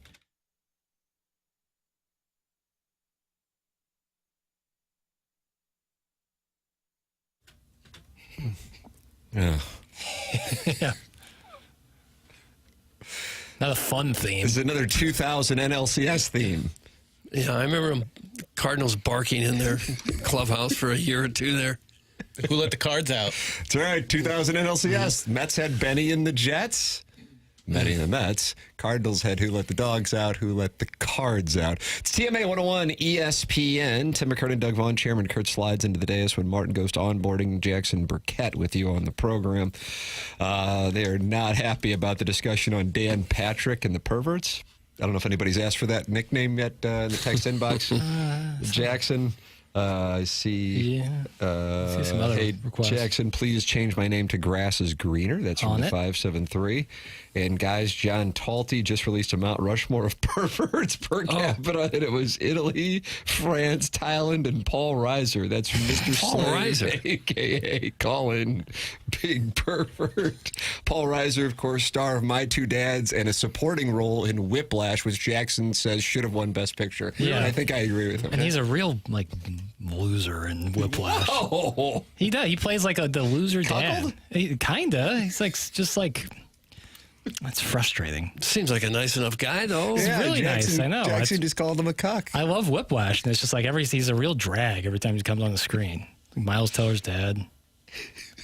He's not defending his son at the dinner table with his it was a jerk script. cousins. It was a script. He was an actor. I know. I wish they did my boy better. Oh, my boy, Paul Reiser. Doug, what do you have against perverts? That's car wash day. Well, I don't like them because they're perverted. And you wouldn't go to Italy because of it, like Dan Patrick? No, I've been to Italy. I didn't notice them there. You didn't? I think that you'd have more perverts in macho-dominated cultures where the men feel like they can get away with anything. Yeah. I got a sneaky play for you. Japan. Really? I don't think I don't know. You ever been to the red light district? I haven't, no. In Tokyo? Well, you have? Yeah. What was going on there? A lot of perverts. Oh, there you go. Should be careful. Who gives an F about Dan Patrick besides Adam Sandler? Guess we'll have to find some other D-bag sportscaster to randomly throw in his movies. That's from Joe in St. Louis. And he doesn't care about Dan Patrick, and he doesn't care about Adam Sandler, but I bet he would care about Movie Boy. Episode 3 with Jackson and Ken, Iggy Strode, Marshy Marsh's Playful Posse, and it's a review of Happy Gilmore 2. Yeah. Episode 3, Movie Boy. 2 hours and 15 minutes. And you said at the beginning you need to cut down. Yeah, trying my best. I got to whittle, some whittling. You like that, Doug, when somebody says they need to whittle their podcast? Sometimes you got to whittle down. But at the same time, it's like two different, it's like a double episode, because you get two different movies in there. You just can't And a talk enough mailbag. to get satisfied, can you? I guess. Just kind of letting it rip. Vern Lundquist took some heat from Iggy and Jackson in the Movie Boy episode 3. That's as much as I'm going to spoil. Jackson does have a spoiler alert sounder. I do. You didn't like Vern Lundquist's role? I'm trying to remember my conversation with Iggy. I just remember being like, it's fun to see Vern Lundquist again. Yeah, but Iggy didn't like it for sure. Yeah, well, that's you bring on a guy. What does Iggy like? You don't bring Bob Dylan on and say don't play the harmonica. Doug, as you know, Vern Lundquist got a chance to work with Post Malone. Here is Vern Lundquist on working. Where did this conversation take place? That's a good question. I should have figured that out. We got to credit the audio source 100%. That came from. It's a great question on where it came from, Tim. This is a time delay tactic right now. This is the Awful Announcing Podcast. Okay. I didn't know. He was one of the nicest, kindest guys. He's only 29. He lives with his daughter in Grapevine, Texas. He's got more tattoos than I've ever seen on a human being in my life. But he was so kind and so nice. And he kept trying. He's so nice, but he kept trying to sneak an F word in. And Sandler said, "Post." His real name is Austin. Yeah. Adam said, "We're going for a PG rating here. That ain't okay." Now, what was that beep at the end? I heard a nice strike with a driver, and then I heard a beep. Yeah, well, it's like if you were to hit a driver and it went sideways, you go, driver, beep. I don't know, man. That happens on a golf course? You hit a bad drive and then a beep goes off? Well, no, an expletive. And your would $400 per round golf outing this weekend, did you have any bad drives where you used profanity? Yeah, oh yeah. How would you explain that to my kids? Well, I would say there's better ways to handle a missed shot. The Tiger Woods method, 10 steps, and on that 10th step, you release that anger. Just focus on your next shot. Oh, is that right? I didn't know about this. Yeah, that's what Tiger always talks about. He allows himself 10 steps to be upset, and on that 10th step, you got to let go. Huh. So you're not completely, doing away with the emotion, but you're not letting it overtake you. I always like that. I think that's the right strategy. Yeah, it's good counsel. Doug Post Malone will join us coming up. That'd be crazy. And he's got a potty mouth, this fellow. Yeah. He fell through the stage once in St. Louis. And you were there to witness the whole thing. I was quite concerned. He was writhing around on the ground. This is an Enterprise Center.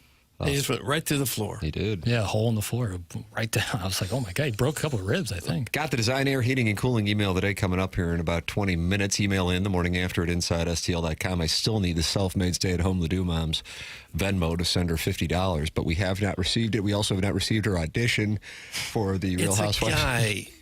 Maybe you'll see him at the YMCA Leaving later a lot today. on the table. Yeah, we do.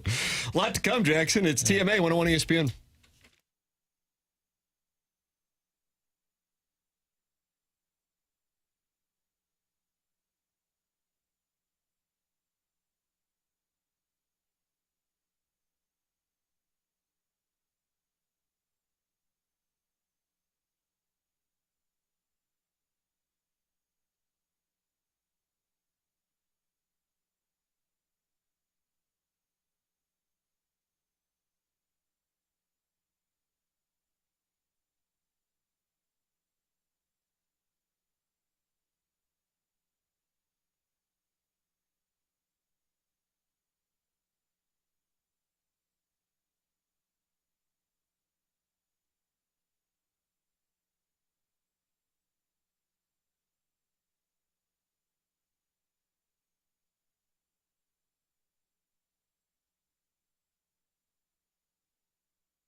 Doug, is this David Bowie or is this Vanilla Ice? All right, I think it's a dead giveaway now. It's TMA 101 ESPN. You like these rankings I keep giving you? No, not really. Yes. It's one guy's opinion. Well, one guy in this case is the Colonel, Gabriel P. DeArmond. Oh, that's different. Okay. Now, number one, you might need to get Gabe on Movie Boy because he wrote, my wife and I took a trip down memory lane on Friday and watched Happy Gilmore 2. I expected it to be terrible. It was worse than I expected. It's an awful movie. Oh. Yeah, it's not going to be making my top 10 list by any means. But again, I came into it with very low expectations. Found myself laughing a couple of times. But yeah, it's not. If you remember, and I got chastised for it at the time, I said months or weeks before it came out that it's going to be cameo porn and probably be really bad. Cameo porn? Yeah, and that's exactly what it was. Well, there's nothing wrong with that, is there? That's not usually a sign of a great film, is when it's just all cameos. What about the Christmas episode in The Bear and all the cameos there? But those are like roles. Those are like real. Like John Mulaney has like a real He's role. He's playing a role. He's not playing the role of John Mulaney at the Christmas dinner. Right. Bob Odenkirk has like a real role in that. Like the cameo stuff in Happy Gilmore is like everywhere you turn. There's like Margaret Qualley is like I guess that's kind of a role too, but just cameos left and right. I thought John Daly did a wonderful job and could get a best supporting actor, not. But Gabe has two different rankings this morning on Power Mizzou, Doug. Okay. And this is for you because I think you're going to nail it again. All right. He's got his rankings of the watchability scale from Missouri's schedule. Watchability scale. And then he's got his rankings of the ballparks that he's attended. Oh, God. And we got to figure out what his rankings would be. That's correct. That's okay. God, we do power rankings all the time, and you love it. We do Lenardi's bracketology, and you love it. Now, how do we know where one guy's head's at? How do we know what stadium he likes and doesn't like? Well, it's Gabe. We got to know him. Yeah, we know the Colonel. Okay, he'll like the Royal Stadium. He'll hate Busch Stadium. Right? Loves Kansas City, hates St. Louis. Yeah, it is a Kansas City thing. From one side of the state over here, we love their team. It's a very unique dynamic. But no, they are not ranked. We're like his favorite baseball stadiums? That he's been to. Has he been to PNC? Wrigley, yes, number 2. Nice job, Wrigley Field. Yes, number 5. Okay, Fenway Park. Yes, number 4. See, you can do this. Camden Yards. Yes, number 1. Yes. Okay. Thank you, Gabe. I think Camden Yards, and I've never been, but it looks so cool. Well, this isn't really like a provocative take. I know, but it's never it's always in the top 15, but never in the top 5. Camden Yards was considered the best for a long time. And I think people are forgetting about it. So good on Gabe. All right, Colonel's got Camden Yards 1, PNC 2, Fenway 4, Wrigley 5. Doug, what's 2 and 6? Oh, gosh. Busch Dodger Stadium. San Francisco. No. Neither Dodger Stadium didn't make it either. No. Well, shucks. That minor league park where the A's were playing. No. Whatever the Rays are doing this year. Steinbrenner Field. Short porch to left. Right. I don't know. So many of the others are similar. Comerica? How about Seattle? The one in Seattle is kind of unique. No, of course not. Seattle, Doug. Comerica? Gabe did announce that he is. Comerica is not. Damn. Okay, what are the initials? CF. CF. Oh, wow. Central Field. Central Field? Like it's at Forest Park? Crosley Field in Cincinnati years ago. He loved the dimensions. You could hit a ball to left field and run for days. Is it up in Queens? It is not. Oh, that's where I was thinking it was. CF, that's the name of the stadium? That's correct. Well, though you asked for the initials, I gave you the initials. Okay. Cardinal Field. The Cardinal Field. Yeah, that's it. That had to be it. It isn't it? It's not. It's just not. Okay. Citizens Field. Yeah. Citizens Field. Real strong ball team this year.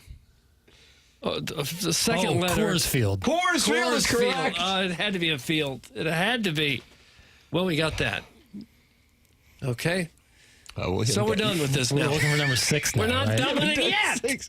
It's top 6. Oh, Okay. Dodger Stadium? No. I already said that. Welcome to the show. Cut down. How about Petco Park in San Diego? I said that. That's a good guess. Doggone it. I thought you said San Francisco. Oh, yeah, that's right. Welcome to the show. Warehouse they play in Arlington? I don't know if anybody would ever vote for that thing. Yeah, I don't even know if people The in tribute Arlington to the would. Battle Dome. Tribute to a Costco. Target Field. No. That's a good guess, Chairman. Thanks. How about the one in Atlanta? No. No. God, Les, I hate this game. I haven't heard one Hate it for retractable roof, by the way. Nationals Park. No. No, would write no, that? of course not. Progressive Field. No. What would be the reasoning that he would like it? Give us a reason that he likes this particular stadium, and we have to try to figure it out. I doubt most have this ballpark in their top 6, but we went when I was 13 and my birthday present. And we were supposed to know that That's somehow. a clue. But that's a clue. It had to be around when it was 13. How about Busch Stadium 2?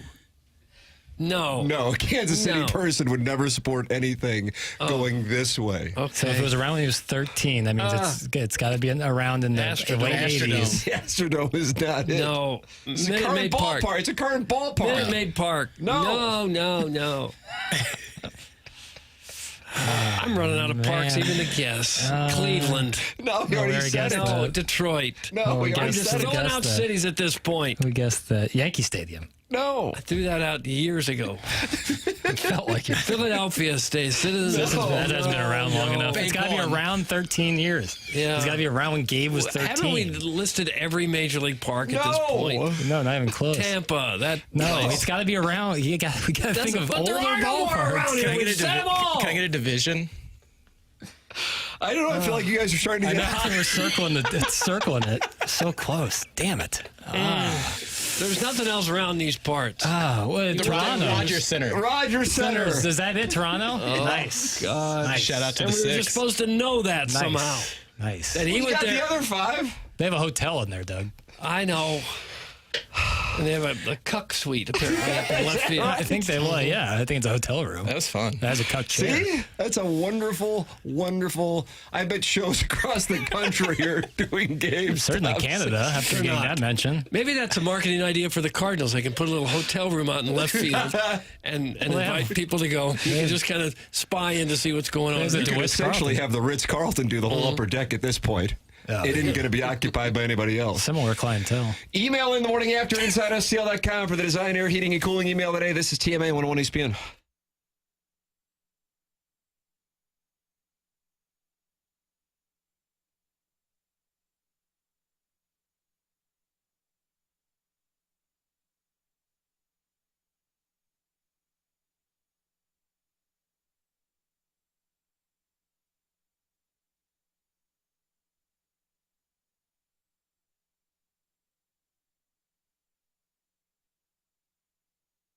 Hey, this is Tim McKernan. Look, we've all been feeling the heat, especially in the month of July here in the St. Louis area. And if your windows are not doing their job, your cool air is going right out the window, literally. And that's why now is the time to call Universal Windows Direct for their buy 2 windows, get 2 free offer.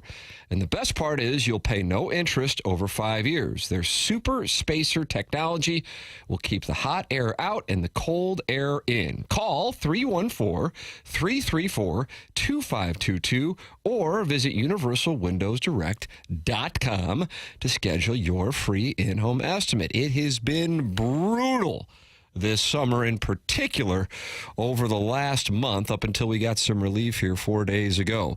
Make sure to do what you can do to make your home cooler, but also save your family money. Call 314-334-2522 or visit universalwindowsdirect.com to schedule your free in-home estimate today. And once you feel the difference, you'll be saying what I say: I love my windows.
TMA 101 ESPN.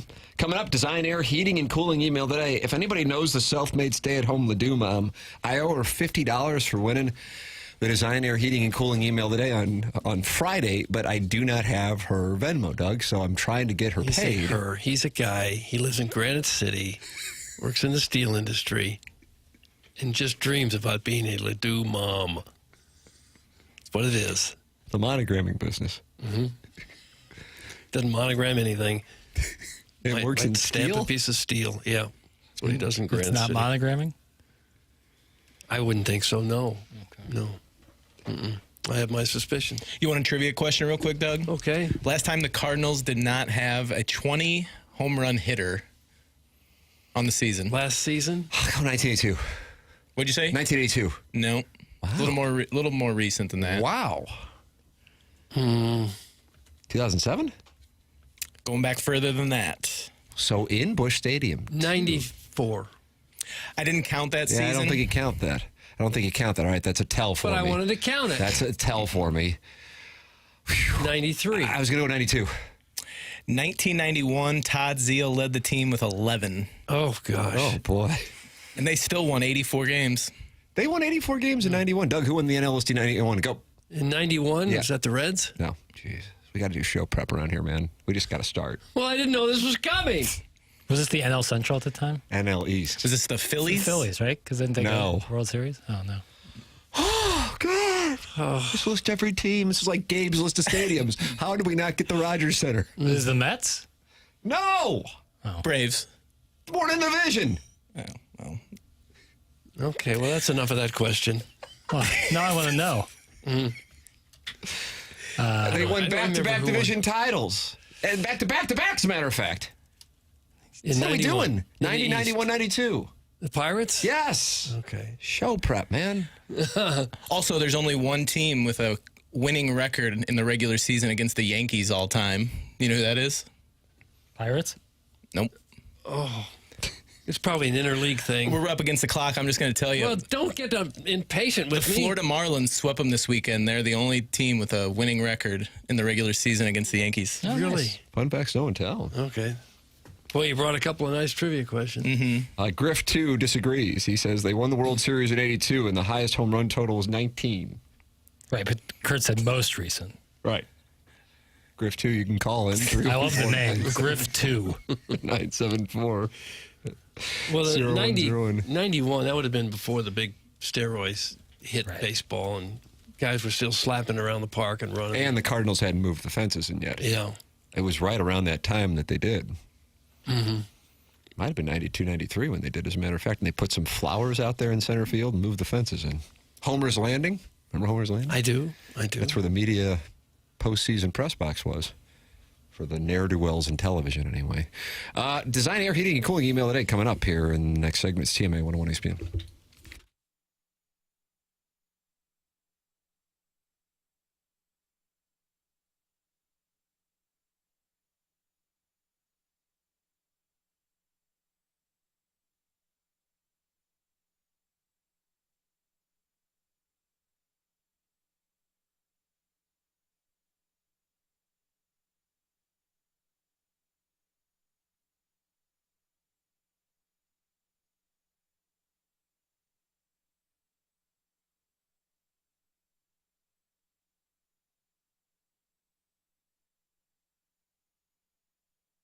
Michael's Flooring has been family and locally owned for over 30 years. Michael takes pride in helping and making sure his employees are happy and make a great living. You can go online right now at igotfloored.com and get 3 samples free from Proximity Mills. That's right, 3 samples free from Proximity Mills. Michael's passion is flooring. When you order from him, he wants you to have the best experience for the best price. That's why he is making sure he gets the best installers and giving them $7 a square yard. That's awesome compensation in this industry.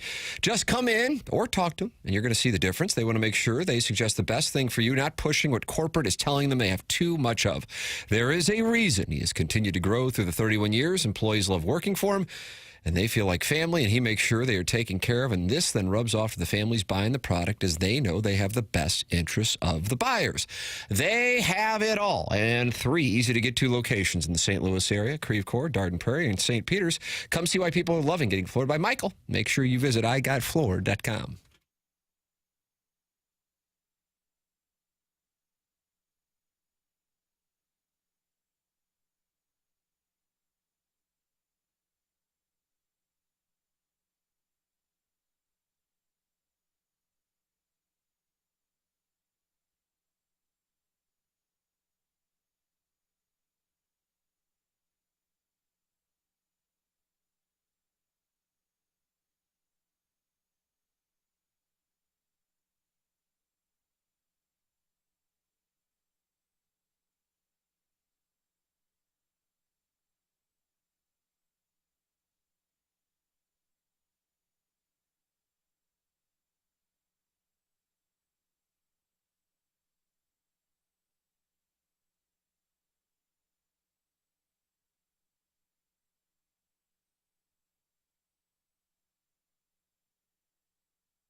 This is Jackson with the Sports Center update, driven by Johnny Londoff Chevrolet and Johnny Londoff Autoplex. Cardinals, Dodgers tonight, 9:10 p.m. first pitch. Sonny Gray on the mound for the Redbirds. That was another Sports Center update, driven by Johnny Londoff Chevrolet and Johnny Londoff Autoplex. See them at londoff.com. Chevy, together we drive. Are you kidding me?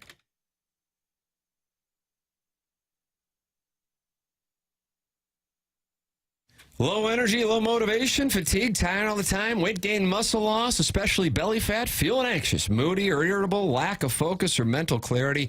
Those are symptoms of low testosterone. Well, Mentality can help you out.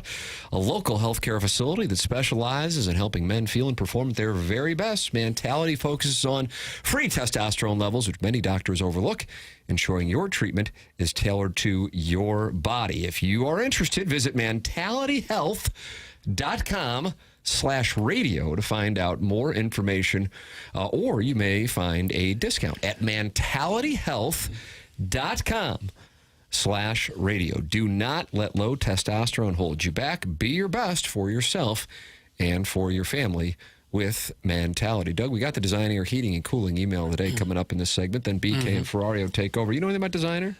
I sure do. I've had them out to my house, and you should have them out to your house. Don't wait until your air conditioner breaks down before you call Design Air Heating and Cooling. It really makes a lot of sense to have regular maintenance done on it, and then maybe it won't ever break down in the middle of summer when it's 95 degrees. That's an important thing that Seth Goldcamp would tell you. He and his family have been running the business since 1904, more than a century of keeping homes comfortable and customers happy. They're not just another HVAC company. They also happen to be the longest-running sponsor on TMA, and we appreciate that. Seth Goldcamp, a name you can trust, leading a team that truly values integrity. At Design Air, they believe in honest work. You're never going to be sold something that you don't need. Whether you're dealing with the St. Louis heat or the cold when that rolls back around, they have got your back with dependable service and no-pressure solutions. Visit designairservice.com and schedule your service today. Design Air, comfort you can count on since 1904, and home with a handsome repairman. Ask for Larry, the Silver Fox. Yeah, he is silver. Time for the Design Air Heating and Cooling email of the day. Self-made stay-at-home Ladue mom got the first win of the month of August on Monday. Still, if anybody knows her Venmo, let me know. I got to get $50 over to her. Okay. I'm going to say something we all already know. Tim was excellent today. Oh.